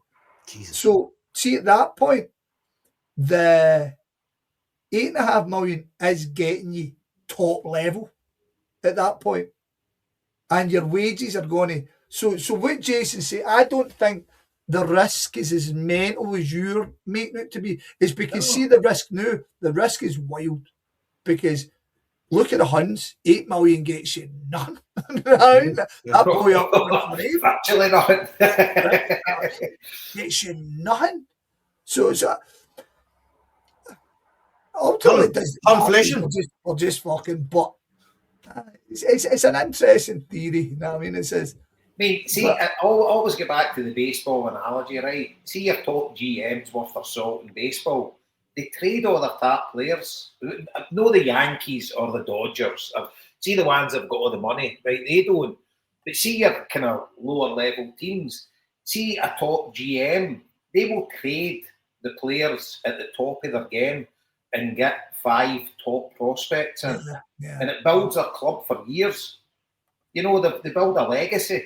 And see if you've got that trade, that track record that fans will trust you. I mean, you got loads of Gaffer. And let's face it, if Celtic had sold Henrik Larsson, fans would have been fucking. I mean, we just loved him. We just wanted to see him.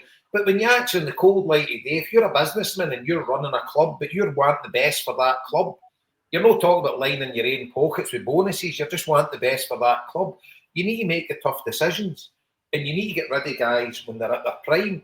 It's different if you're Real Madrid. You don't. Barcelona, you don't. Man United, Liverpool or whatever. You can probably afford to. But the thing is, in that Premier League now, there is loads of teams that's got plenty of money. So they need to be clever as well. It's not a bottomless pit. And you just need to, whatever market you're in, but the key for us is the Champions League. And if we could be competing in the Champions League on a regular basis, that money is guaranteed to come in. And that's the land of milk and honey for us. It means you're basically guaranteed to win your National League. But obviously, Rangers they're a new club, right? And they've got new owners, and I think they'll probably get it right at some point. You know, with a fan base, etc. There's something will happen, but like, it's just you need people that's willing to make the right decisions, but the key is reinvesting it in the club, not just selling them to. I mean, Celtic sitting with 60, 70 million in the bank is just madness. It should be invested in the club, but in the right way. You know, whether that's in youth academies, bringing the best coaches in to coach kids. It should be spent, but should be spent to grow the club organically. We all kind of, God, we're touching into all ground now. It's not about spending that money on fucking a million players. It is quite literally what happened this summer. Is kind of come round and bit them on the arse, because it's allowed people to kind of scratch the surface a wee bit and kind of go, why are we making the same mistake again? Why are we not prepared for this summer? Brendan Rodgers has got a huge part to play in what we're doing this summer, right? And we'll touch about it. There's no doubt about it, but he's not the only one. We, in my opinion, we've got such outdated ways of running the club. Yeah. And the frustration doesn't even come down to who's running the club or who owns the club. It's the fact that we're kind of going, this doesn't look like it's right. This doesn't look like it's got a long term. You're not looking after us correctly here. This could be better. And they're telling us, go fuck yourself. I don't care. And that's when everybody's going, but, and they're going, fuck you. Don't care. Don't care what you say. You're wrong. I've done this for years. Go fuck yourself. And that's where the frustration, because see, Nicholson, everything I hear, Nicholson's an excellent lawyer. And I dare say over time might become a great CEO, but a good CEO isn't going to become a great CEO, or a normal CEO isn't going to become a good CEO by their gaffer micromanaging everything they do and not ceding power to them, which seems to be the fucking problem. We're in danger of falling behind football-wise because our football structure doesn't look correct. Yeah. And you're saying.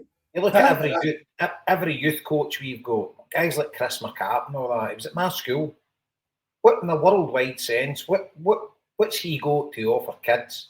You know, in a Scottish sense, if it was the coach with bloody short spawn recorder, it'd be great. But we should be getting like top class youth coaches, paying them big money. Yeah. To come and coach our kids. Right. So that this wee fucking corrective guy who kind of wants to. I actually offered him on the show, and he said no, he didn't want to come on the show because he can debate on Twitter, which is magic, because debating on Twitter is fucking howling. I mean, it's the worst place in the world to debate. I would have him on and we could have a chat if he was actually, but he didn't want to. Who's this, Scott? So obviously we've got the collective, a guy called I presume it's a guy, some faceless person come on called the CFC Corrective, and it's been having a go at me for he's posted on that chat. Yes, so that's what I'm saying. So he's put in here, Celtic got to a UEFA Cup final with a Duke and ran up debts and then with the share issue, right? So see that share issue he's talking about, he's bang on the button. It was what we done with these share issues is we ended up building Lennoxtown, and we talked up the fact. So obviously we've come out of the Martin O'Neill era, we've come out of the overspending, and we've decided, you know what? We need to improve our facilities, and we need to get a fucking barrel load of young guys coming out of this club. That's a great idea. I fucking commend you on that. Friday, the 28th of October 2005, you're correct. I agree with you 100%. Right?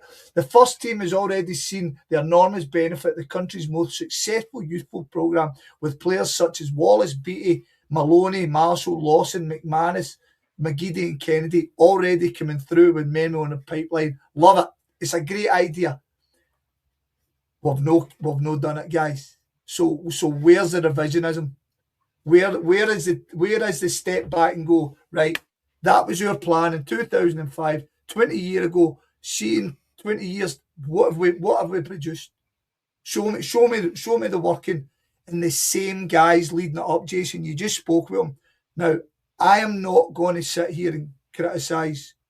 Not going to sit here and criticise Chris McCart. McCart, right? And I'm not going to criticise. I'm not going to criticise because I don't honestly know.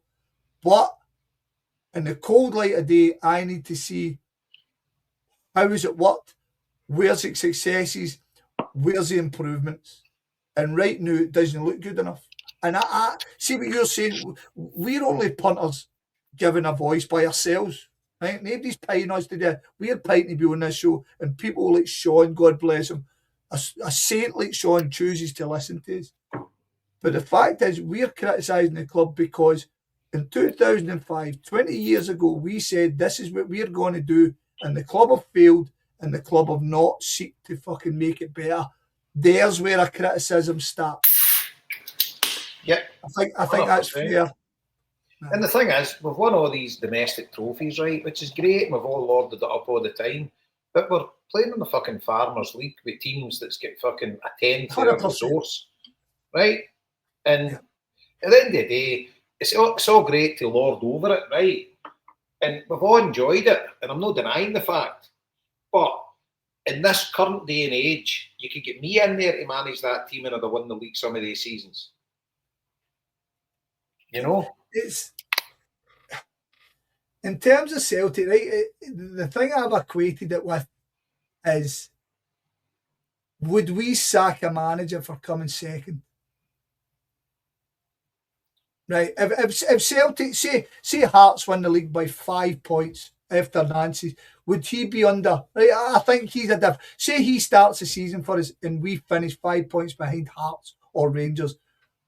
Is there a chance that they'll get sacked? There is a chance, aye. So there's a chance, right? So what does that mean? That means that Celtic expect the league title because we spend more money than anybody else. We spend more wages on everybody else. We've got more income. We've got more profit. So all these things are expected by the top level of Celtic.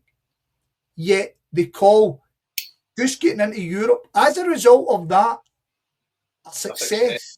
Aye. That doesn't correlate. Sure. That doesn't work. That doesn't go 2-2. No. Aye, because it's the minimum they're expecting. Exactly. And the thing is, like, obviously, he's got his KPIs, right? So your manager's coming in with his KPIs. You need to win the league, right? But what are the board of directors? What's their KPIs? You know, what do they need to deliver? And it's all doing to a balance sheet. Well, the balance sheet's going to be fucking seriously reduced now. Because obviously you can see what's happening in the club shops, you can see what's happening with the catering at Celtic Park, you can see, you know, this is definitely taking a hit. You look at that Celtic special range, right? And the full editions of every size is still available. Whereas see if Celtic were a progressive club that was actually delivering for the fans and the good communication between us and us and the board, etc. And they were basically living up to the ethos of what we believe Celtic should be, right? And say they didn't get things right, but if they were open and honest about it and they tried their best and they were trying things for left field and you could see they were trying things and things just don't work out in life as you expect it, I'm sure nobody would have a problem with it and everybody would still be buying into the brand because we would all believe in it and we were all in it together. But it's them and us. And they treat us like shit, and they treat us with disdain, and they actually fucking hate a proportion of your support. Do you know what I mean? So everybody's like, fuck yous. And it's a terrible, terrible place to be at the minute. Mate, so, it's garbage, right? I mean, the AGM, right? So see, here's my thoughts on the AGM, right? Here's my thoughts on the AGM. In my opinion, the Peter Law and the board knew what was coming, right? 100% knew it was coming, and they had no intention of serving that out as a proper AGM. The snide digs, the mocking of people, right? Yes, they were harangued. they were booed, right? Maybe not becoming of a. But I ask you, have you ever been in AGM, Jason? One. Right. When was this? Ages ago. Yeah, it was Fergus McCann was still there. Right. So I've been to 2 in my life, right? Boring, tedious things. And I said after the first one I wouldn't go back, and the second one I did, I was like, never going back. So I have spoke to people before this one, and I've said, what is the general line of questions? And they say the hardest questions generally come from the Celtic Trust. And everything they ask, I think's fair, right? But I understand people don't like the Celtic Trust, people don't like Jeanette, right? Fair. Okay, I think it's madness. However, we move on. And what I've been told is year on year, the questions vary from the catering. There's been questions about the question every year, why is there no hot water in the stands? The main stand. Right? No, forget the main stand, in the stands, in the north stand. Like, you might have it in your wee fancy bit, but we've not got it. And then another one, it says it's repeated year on year, is the holes in the car park.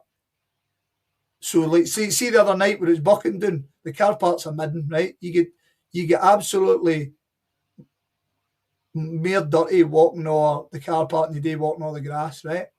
So I keep hearing people telling me, well, see the people, they're a disgrace. They should have just let the questions happen. They should, because people are just there. So I know I don't know for a fact, I know in second-hand information that people who go regular, that their questions come up every year. How can the same question be coming up every year and the club are doing nothing about it? Because, see, to me, if somebody at your EGM is saying, can we put hot water in, and year on year you're not doing it, that's fucking wrong. See, every year on year, somebody's saying to you, by the way, the car park out there is fucking rotten and you're doing nothing about it, that's fucking wrong. See, if somebody's telling you that the catering's overpriced and it's shit and you just keep it, you don't give a fuck what people are going to ask you. So the basic fact of the matter is, they sat there and they knew they were going to cancel that because they don't want to answer people's fucking questions, because they know the questions are going to be too tough. I can't believe we're in a situation where the people who run our club are scared to answer the questions because they don't have fucking answers. That's where we sit now. Yeah. They're not scared, Scott. That's the thing. They're not scared. I think they are, Joe. No, they're entitled. They're entitled. Oh, aye. But there must be, I mean, surely from a human perspective, they must be fucking edgy. Definitely spooked. Probably corporately spooked, whatever that might be. Aye. I mean, that's pretty good. Aye. So Scott, we're going to obviously talk about Wilfred Nancy, right? A day about that. But obviously before we do that, Joe mentioned about your video, and you keep calling it ma fucking. Well, you spoke in the video and you sounded very much like Peter Lawwell, to be honest with you. But aye, give a wee flavour, obviously, because we support the Celtic collective, Celtic fans collective. So there's a march going on, a walk, whatever you want to call it, from the home of Celtic, where Celtic were formed, St Mary's in the Carlton, up to Celtic Park on Sunday. So you want to give a wee. I tell you, see the people who organised it by the people. I mean, us. See the people who proposed this. We need to get a fucking weatherman in the collective because we keep picking the fucking worst days to be storming out the fucking. I mean, only the strong survive. Why can we not pick a nice sunny day where we all turn up with fucking shorts on and all that? You know what I mean? So obviously do that, and obviously the Green Brigade, which obviously are man in the chat, maybe not a big fan, but surely he's a fan of food bank collections. Well, but nobody's a fan of food bank collections because they shouldn't exist, but unfortunately they exist. See, God bless the boys. What we need is more people like Sean. We need more people like Sean in the world. That's what we need in the world. But no, so we've decided, right, so this had been planned for a wee while and we've kind of put it in the back burner for whatever reason and stuff like that. I think it's a fairly good one, right? And I can't understand. I mean, some guy having a go at them because they're not going to the women's game, but they're doing a protest, right? So after, in my opinion, the disgraceful turn of events with Ross Desmond and how he spoke to people, it kind of accelerated this. So we're thinking about going. Well, the plan is we're all going to meet down at 1:15 down at St Mary's, down in the Carlton. As you say, rightly say, the birthplace of Celtic and stuff. And we're going to go down there. I don't know what the plan is yet. What we're going to do. I don't know if it's just a case of everybody's. The great hope is all signatories and all supporters clubs and all people who support the collective and kind of what it's a show of support for pushing for change. I mean, I will not go into a game. We all know how hard it is, and we all know how maybe futile this is, right? We all know that, but if you don't try, you'll do nothing. So we're all meeting up, and it's a show of support, and we're hoping that everybody comes along, and if you've got a banner, just even fucking, remember the ones you used to get the runabouts and all that, happy 40th Margaret, go and get your fucking bed sheet and write on it just your support for the collective or your anger against the club or whatever you think, and come along, right? So there's a wad of supporters clubs already signed up, and hopefully we get hundreds, hopefully we get thousands. It would be magnificent to show them that this isn't just daft wee fannies, as they keep calling us. I mean, this is people who genuinely care about the club and what's going to happen in the future, and that can't be wrong. People who just want the best. I mean, and obviously we've got a new manager, and we'll come to that in a second. So 1:15, and we're all going to march up to Celtic Park in a peaceful way, and hopefully we'll all show our banners, and we'll all get to the ground, and we'll go into the game, and we'll support our team as we do. Well, some as well. And as you rightly say, Jason, the GB, these absolutely horrible individuals, these terrible, terrible people who care nothing, and they just want to wreck people, and they want to be anti-establishment. Well, they've decided that food banks are stinking, and all the politicians and the board who basically caught in a long way around fucking caused them. Well, they kind of want to fight against poverty, and the GB have got their food bank drive, and if you could spare a wee couple of quid, stick your money in. If even better, if you could go and pick up some stuff for the show, UHT milk, stuff like that, stuff that's going to last a while. Yeah, non-perishables, stuff that's going to help your people, help the people who live in the same city as you, who are struggling. Sean's just spoke about going to a different country and helping people. There's people in this country and all that are struggling and they need our help. We're doing our own wee thing.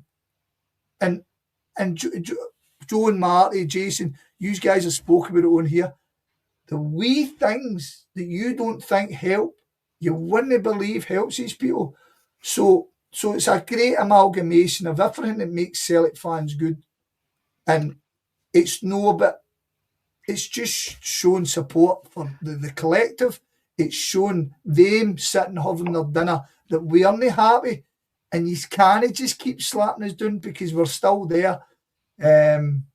I wish I'd wrote something out to say, because I feel like I'm rambling here, but that's it. Basically, it's about what Celtic means to us, isn't it, guys? Absolutely.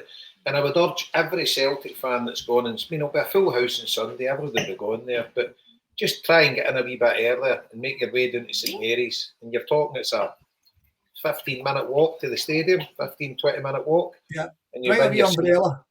Bring a wee umbrella or a hood or a can coat. Bring a can coat. Can coat. If you've got a can coat.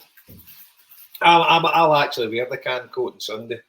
Yeah, folks. You know what? I'm going to I'm going to contact the collective now to change all their social media posts, and we'll add that at the bottom. Come 1:15, Jason will have his can coat on. So that means Come for the if we've got collective. thousands, Stay for the can coat. Joe, that means if we've got thousands, Jason's got a can for everybody. Do you know what? 12 cans was the maximum could get it. The loaves of the can coat. Aye, but no, absolutely. And as I say, it's to me, this is what Celtic's all about. And Celtic's all about the fans, you know. And whatever guys, I'm not in the Green Brigade, I'm not in the boys, I'm just a normal Celtic supporter. You're the same, Scott, you're the same, Joe. And I feel that strongly about the club, that what the Celtic collective is doing, it is uniting the fan base. And people can say it's driven by the ultras. And see, to be honest with you, a lot of it will be driven by the ultras, because they're the ones that are more passionate, and they're the ones that actually put the fucking I think groundwork in. Passionate's the wrong term of view, I think. However, these are the guys who've got the get up and go in them, right? There is absolutely no doubt about it. I mean, without the guys, does it go? But we've always been supporters of them, and now being with them face to face and getting to know them and stuff like that, my respect for them is so high. I don't think they're wee Neds. I don't think they're wee fannies. I think they're intelligent people who care about the club. They make a lot of content, right? Without a fucking doubt. But generally, they're the first ones to put their hands up and go, aye, all right. But some of the stuff that's happened recently. Oh, shocking.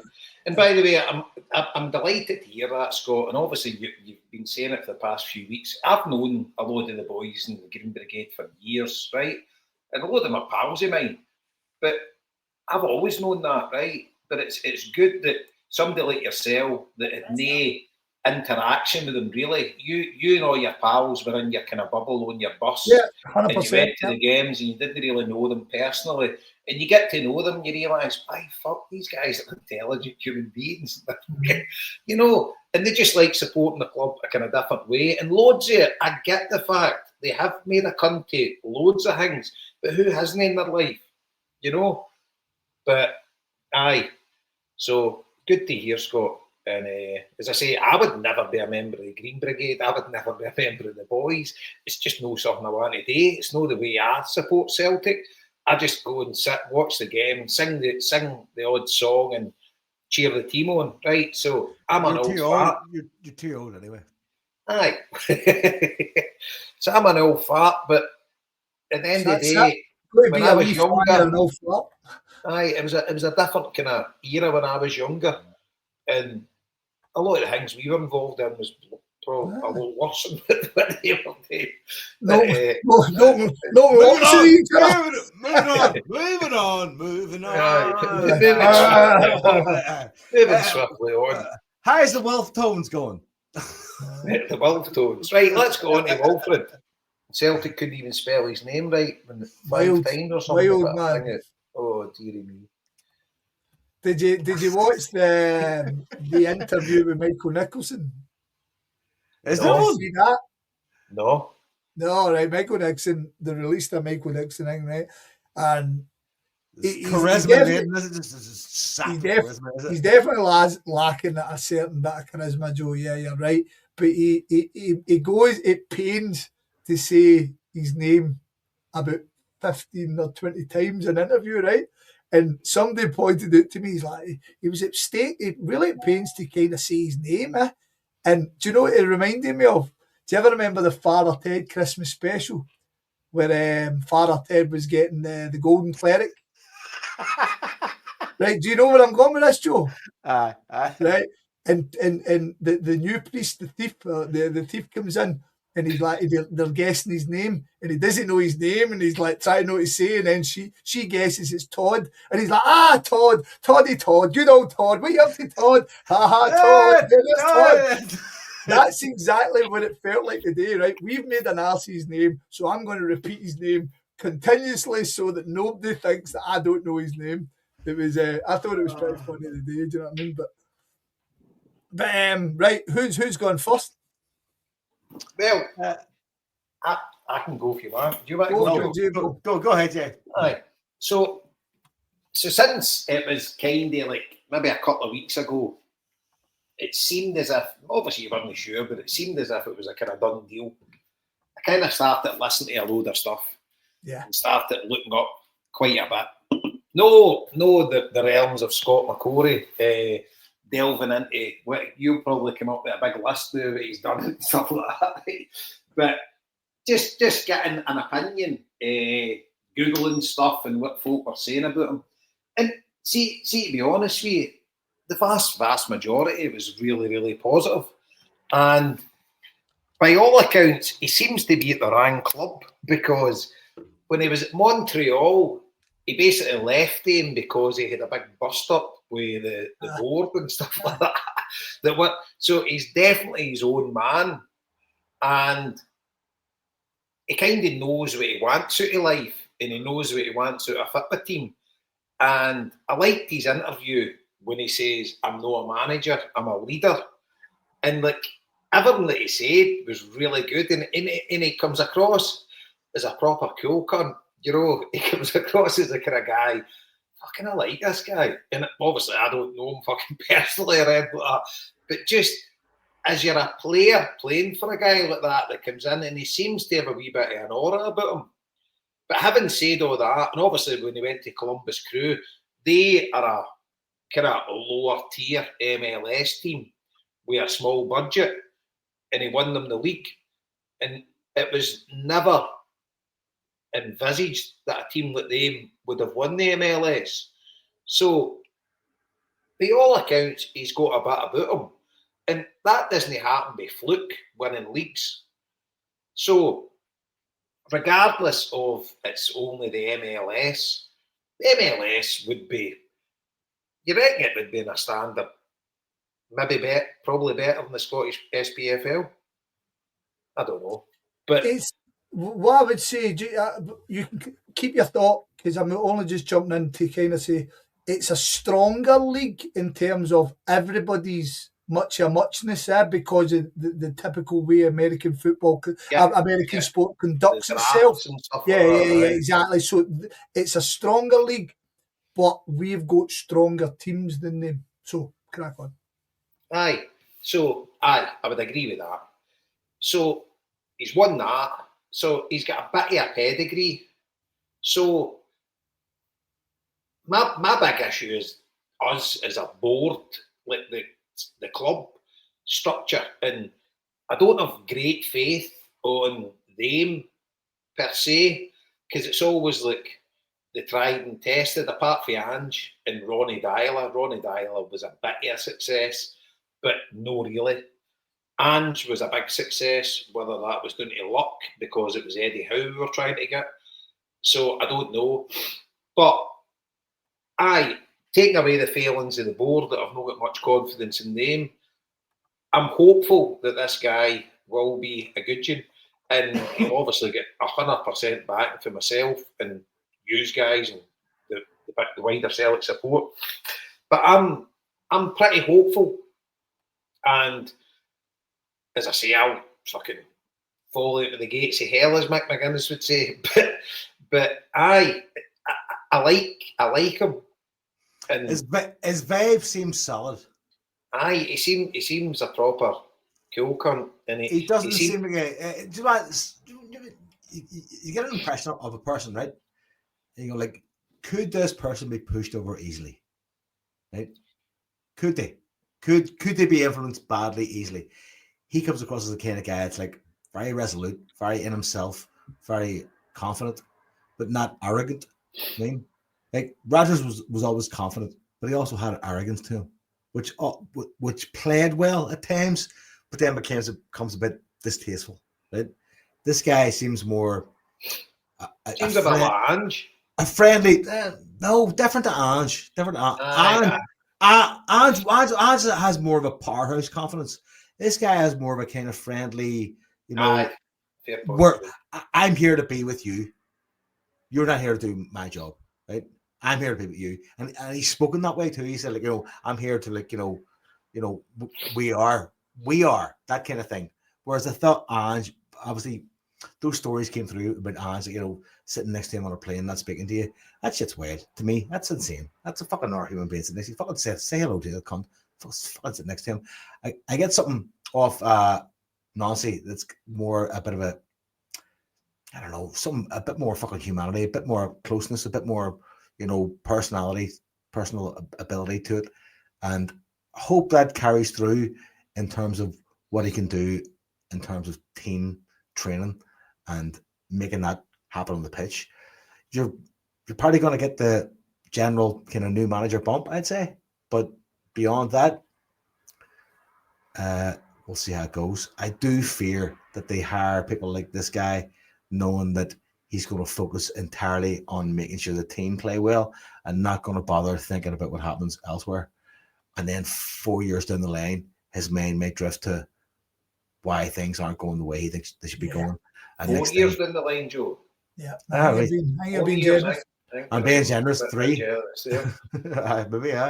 But the thing is, though, if he does what we hope he's going to do, he'll be off in 2 years. I mean, yeah, I mean, listen, this is the world we're living in. I mean, we are the ping pong club of fucking football managers. I mean, sometimes they ping pong into the higher leagues. Sometimes they ping pong back to fucking somewhere else. I mean, we're not keeping ping pong club. I mean, managers bounce in. They either bounce on the Premier League or somewhere else. Stop this! Stop it! It's rubbish. It's not good. It's not good. Joe's analogies. Stop. I mean, he's got a baptism. So sorry, Scott, for you. No, crack on. No, you go. Go. So he's come in like here's my thoughts, right? See, a lot of times when managers come in, the other manager's been boosted. So there's hardly a handover period because the other manager is fucked off in a huff. He's get sacked and he's like, fuck you, I'm not interested, I fucking hate the cunt, so I'm not going to give you any of my thoughts. Or the previous manager's been shit, you don't want really any of his thoughts because the players hate him, etc. He's kind of in a unique position that he's coming in with a manager that's left, that's a total legend, that loves the club, and he will be there for a sounding board, you know. So I'm sure he's had a proper handover, and it's been like, get a full download from Martin O'Neill. What's his thoughts on the players? And obviously he'll make his own decision, right? But I think it's not. He's in a bit of a unique position because this doesn't normally happen with football managers. You know, that somebody's leaving midway through a season in amazing terms that was only in just to do a job for a certain period of time. The new guy comes in, the old guy is willing to give him every bit of advice and wisdom that he can give him, and the players are all on board with it because they're leaving. The previous manager's leaving. Everybody's in great spirits. We've clawed the differential back for Hearts. We've actually got ourselves back into a European position where we're competing in Europe. We've won the League Cup. Sorry, we're in the final of the League Cup. I swear, sorry. We're in the final of the League Cup, and everything there is sitting like ready for the new guy to come in. Mm-hmm. Do you think that it's kind of unique, isn't it? You don't really see this. I think the only close thing that we have got is when Brendan Rodgers went to Leicester. I think that's the only close thing to what's happened here. Because you think about it, as you rightly say, any time we've ever lost a manager during the season, it's because they've been bumped and things are tragically wrong. Whereas Brendan left, it wasn't great, but he got us into a point where we'd already won the League Cup. Had we at that point? Aye, we'd already won the League Cup, and Neil Lennon kind of rode us in to complete it. Do you know what I mean? Going to Hearts that day was obviously big, but I think that's the closest you get. I don't think there's ever Well, But do you obviously, think Rodgers would have been there for Lennon? no, I think so. I think Rodgers wouldn't have been. He wouldn't have been distant with it. I could be again. I could be wrong. That's what I'm saying. That's the only similar, and even that's so far removed. But the thing is, because Rodgers is left and the board fucking hated him, sort of thing. Well, you think they would have, right? So they'd have probably been like to Lenny, get him to fuck. You know, like I don't know how it went on, but maybe he would have had a good hand. Like I say, but that's no my basic point is that's the closest. Nothing else in our history comes close to what has happened to now. But I would even think not just us. What other football teams has this happened with? It's a very rare situation. You know, where a team's top of the league, flying. It's good to fling us that, Jason, during the show. Do you know what I mean? Everybody loves it when we're all sitting here silent thinking. Well, that's your homework, gents. All right, we'll go away and try and find another. There must be one, because what was the name of that? I can think Alex Ferguson. Galatasaray. Alex Ferguson with Davy Moyes. That would have been kind of similar, right? Right. He would have. What was the name of the guy who kept going back to Galatasaray? Fatih. Do you remember him? Fatih Terim. Fatih Terim, was it? Right. Fatih Terim. There must have been a point where, because, like, prove me wrong, he's 72 now, right? And he managed Galatasaray 1, 2, 3, 4 different times. And there must have been points where he came in. No, he didn't. He fucking didn't. That just he came in each time and fucking stayed for like 2 or 3 years. You know what I mean? So what about Chris Wilder with Sheffield United? What's he doing as well? They've actually got to the stage now they can't have any other manager than him. He's done so well as well. He's won 3 in the bounce there. They get rid of him and then they realise fucking 5 weeks down the line, get him back. the player just down tools when he leaves. We made an arse of this again. But to take it back to the point, like, so the blessed Jim Orr was on Axon my day, and I watched it. I didn't watch it all, but I watched a bit of it. And Jim Orr's got a fantastic attribute that he can make all the madness. He can almost like just push through it and pull out something pertinent. And he says, see, the fact of the matter is, Hearts were top league, but Hearts aren't a good team. I thought Rangers were going to come back in it, but they've proved they're not a good team. And whilst right now we're not that great a team, we're still better than them. So, see, to be honest, as much as it all sounds risky for Nancy, he's got the best team in the league. So, unless Nancy goes in, and he still could do this, unless Nancy goes in and goes, right, lads, he does a Brian Clough and goes, get all your medals, fling them, all your pots and pans, fuck them in the bin, you'd won it by cheating. Unless he does that. Get all your medals. Yeah, your medals. Fuck them in the bin. Unless he does that, you kind of went German at the end there, but unless he does that, then we should. I mean, this what an opportunity he's got. Think about that, right? Right. Roma will take care of itself. I think Sunday will take care of itself. But he's a weekend.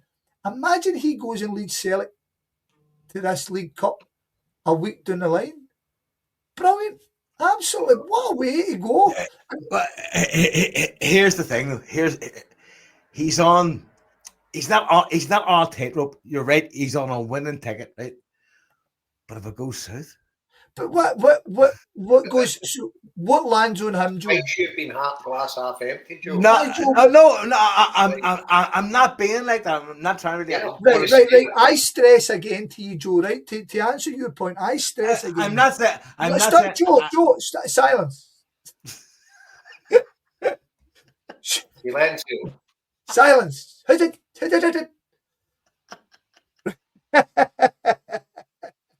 Right, Joe. Right. Unless he comes in and rips up everything. This squad of players, whilst weaker than it should be, weak at points. No, right. Kevin Gallagher's now saying Joe's being realistic, right? We all know that, right? None of us are sitting here saying, "Oh, there's no way." But this doesn't fall on Nancy unless, as I say, he walks in and rips all up. This squad should be able to go and deal with two of these games out of the three. I'm not saying it would be on him. I'm not saying it would be on him. What I'm saying is that it would just be the tone of his arrival would be a wee bit difficult, right? But I believe your sense. I do believe your sense. I do believe it's going to work out. I believe he's on a winning ticket. I believe that we can win.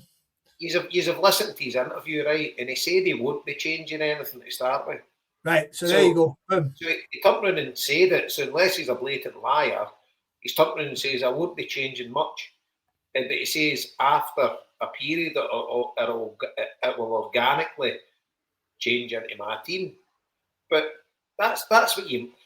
If you're walking into a winning team, you need to be a fucking absolute lunatic to get in. I'm going to rip this up and start changing it. This team's now on the cusp of romping away with the league. And as you guys have rightly said, right, and unless, again, he's the biggest liar in the world, he looks like a cool vibes guy. A bit like myself, Joe. You know, I'm a cool vibes guy. I'm the cool vibes guy. I'm the cool vibes guy of the collective. You are. Definitely. You're the shaman.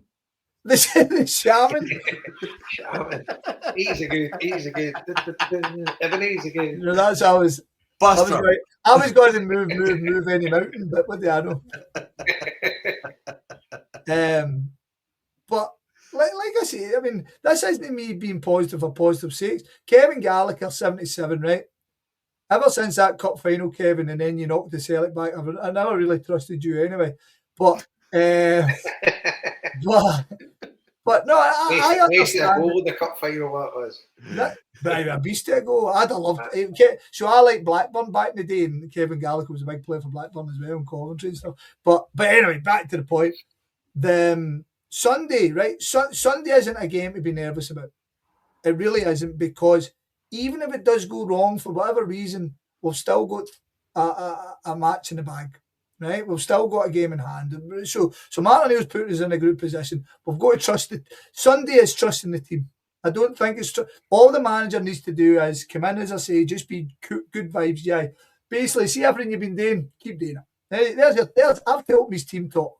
See everything you just been doing. Listen, don't fuck me, right? Please don't fuck me. Don't fuck me up. Joe's waiting for me to feel you, kids. Right? And by the way, right? These guys are playing for their future. Exactly. Right? This is the new gaffer that's in. They should be running through brick walls to impress him. You know, don't run through brick walls. That's right. But and not don't get any hamstrings in. But it's like I see Gary and Cherry Simpson or whatever his name is. Says he's very confident for Sunday. I'm as well, big time. And I'm really confident, and like I think the guy will do well. And I know I'm Mr. Positive when it comes to Celtic. Well, I wasn't under Brendan Rodgers this season, but that was realistic, I think. I'm not a sort of shaman, as Joe would say. I would have said shaman, but shaman. I did kind of predict this clusterfuck that happened this season, but it wasn't through fucking any magical fucking powers that I've got. It's just like you could see Brendan Rodgers, but obviously not going to get near. But he's got an expiry period, I think, and he'd reached it. We've never been through the antibiotic though of Martin O'Neill just soothing us into the North era, and I feel kind of like very comfortable with the whole transition period. Bless you. I feel very good about the whole transition period. I feel like you know what. Whether Celtic meant to or not, I think Martin O'Neill just came in and went, let me just calm everybody down. Like you're how long coming and going, everybody relax. It's all right, it's fine, relax. Relax. Kind of took care of the grief of fucking Rogers, and then stepped at the door, and now we've got Nancy coming in with the good vibes. And But you're right, Joe. It's the perfect storm because Brendan Rodgers left, and these players were starting to doubt themselves. But I think deep down, a lot of them had chucked it under Brendan Rodgers. It got stale, and it just wasn't happening. And I don't think Sean made the point that did we think we would have won 7 out of 8 games? And no chance, not a chance. And far better players than the opposition on nearly every game, bar potentially Michelin. But I still think of Celtic.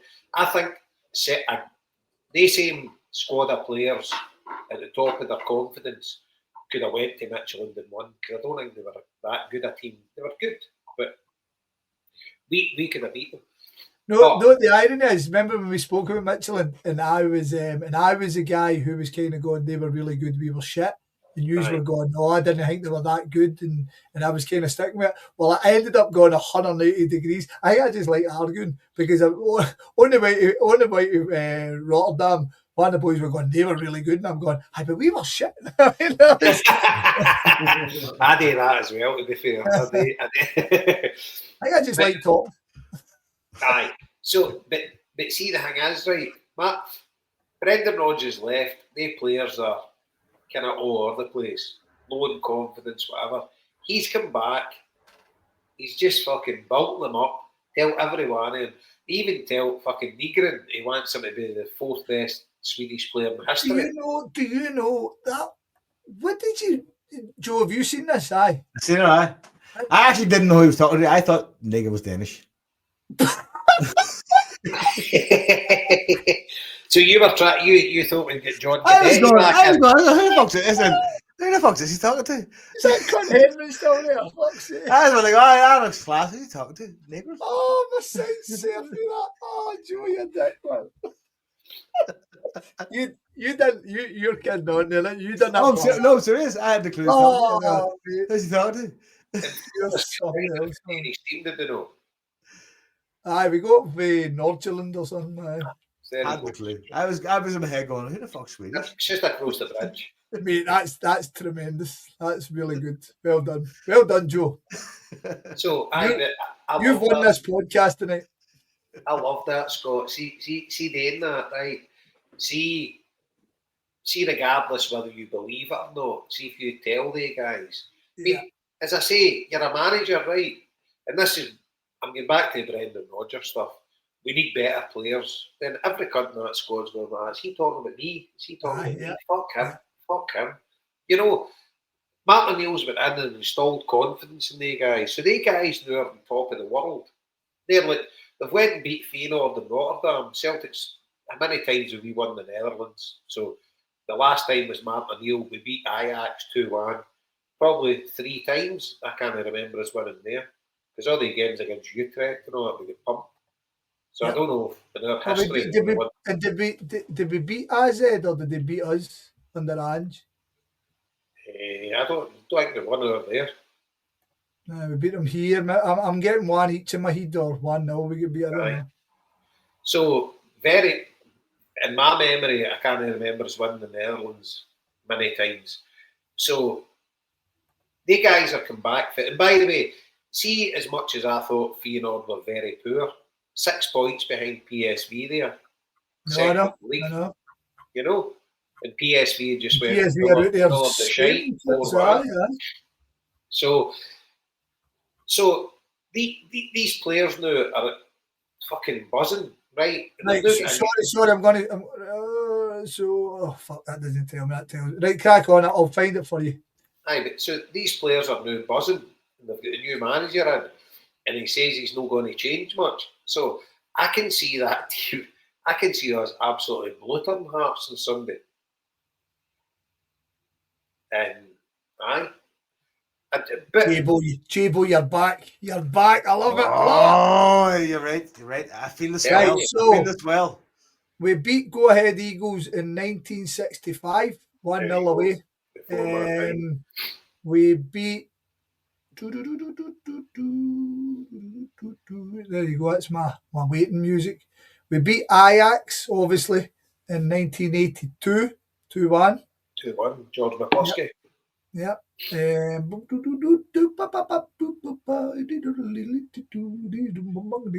3-1. God, it looks like it. Ajax 3-1 was the next, right? So then Ajax 3-1, right? And then, as you said, Jabo, a minute ago, where are we? We must be getting to it soon. Utrecht, we beat them. So we beat Utrecht, did we? They beat us 4-0. Right. Right? I thought that. And then I'm pretty sure we played. So then we played Ajax, we get beat 1-0. And then, Yeah, because I've been to all the Ajax games. And then we played Ajax again, the 2-2 game. Yeah.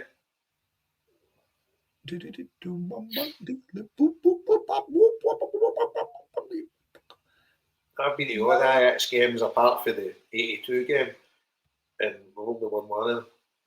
But then we get beat 2-0 after final the other year, and then obviously the game just recently we won. So only the third time in Celtic's history we've won the Netherlands. By the way, we're away. No, we're at home. I thought we were away in Utrecht there. Right. Aye, just with regards Nancy. So there's I'm not going to. I didn't want to overanalyze it. I didn't want to do a deep dive. I've listened to Hamish on Celtic, AM. I've listened to his stuff. He's ended up with a whole load of Columbus Crew fans. A lot of them contradict themselves the way they talk about him. A lot of them kind of. He certainly sounds like a proper coach. Do you know when you were trying to say who he kind of reminded you? I think he reminds me of everybody. He's got a wee bit of the David Brendan Rodgers about him, right? He's got a wee bit of the Ronnie Dyer about him. He's got a wee bit of the Ange about him. He's got all of them all mixed in. But I'm all for it. I mean, the guy, like, I am, as you always say, he's your manager. He's your guy now. He'll get all my support. Yep.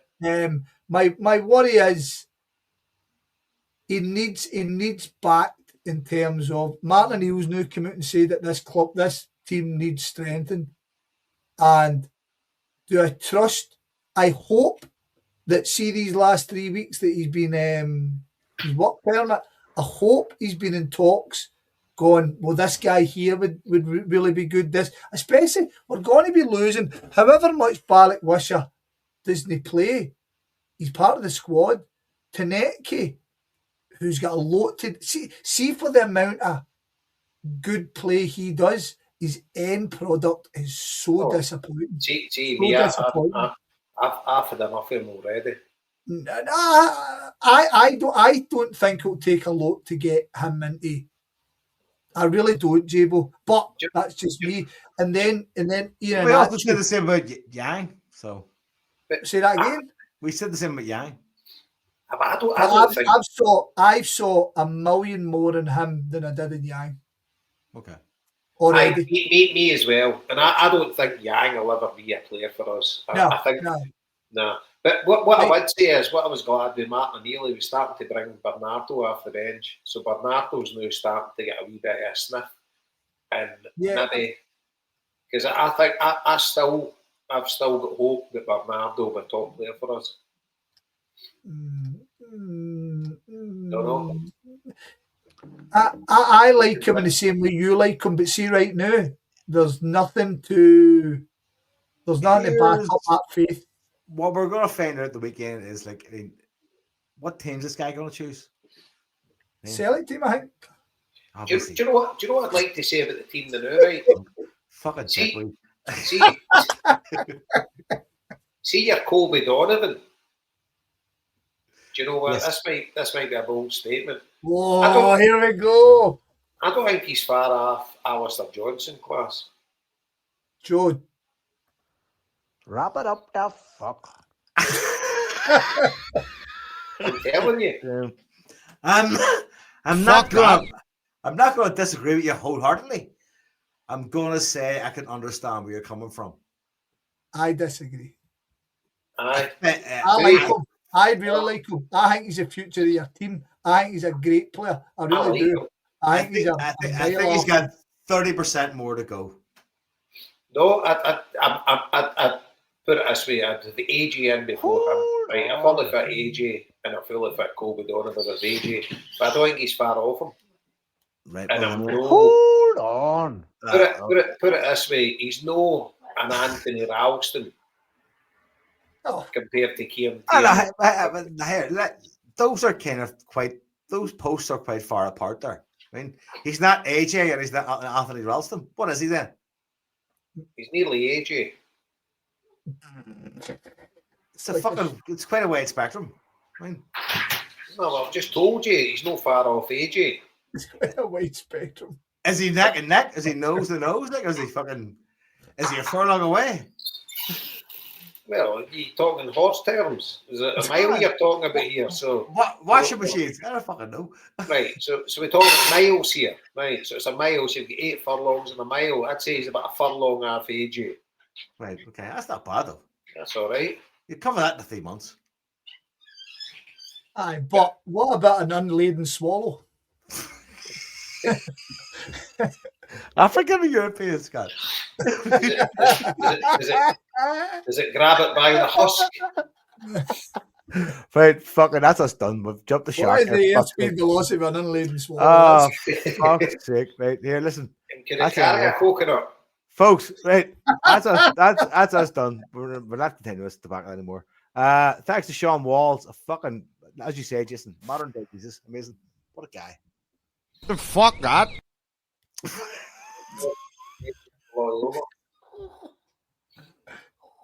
Vast soldier.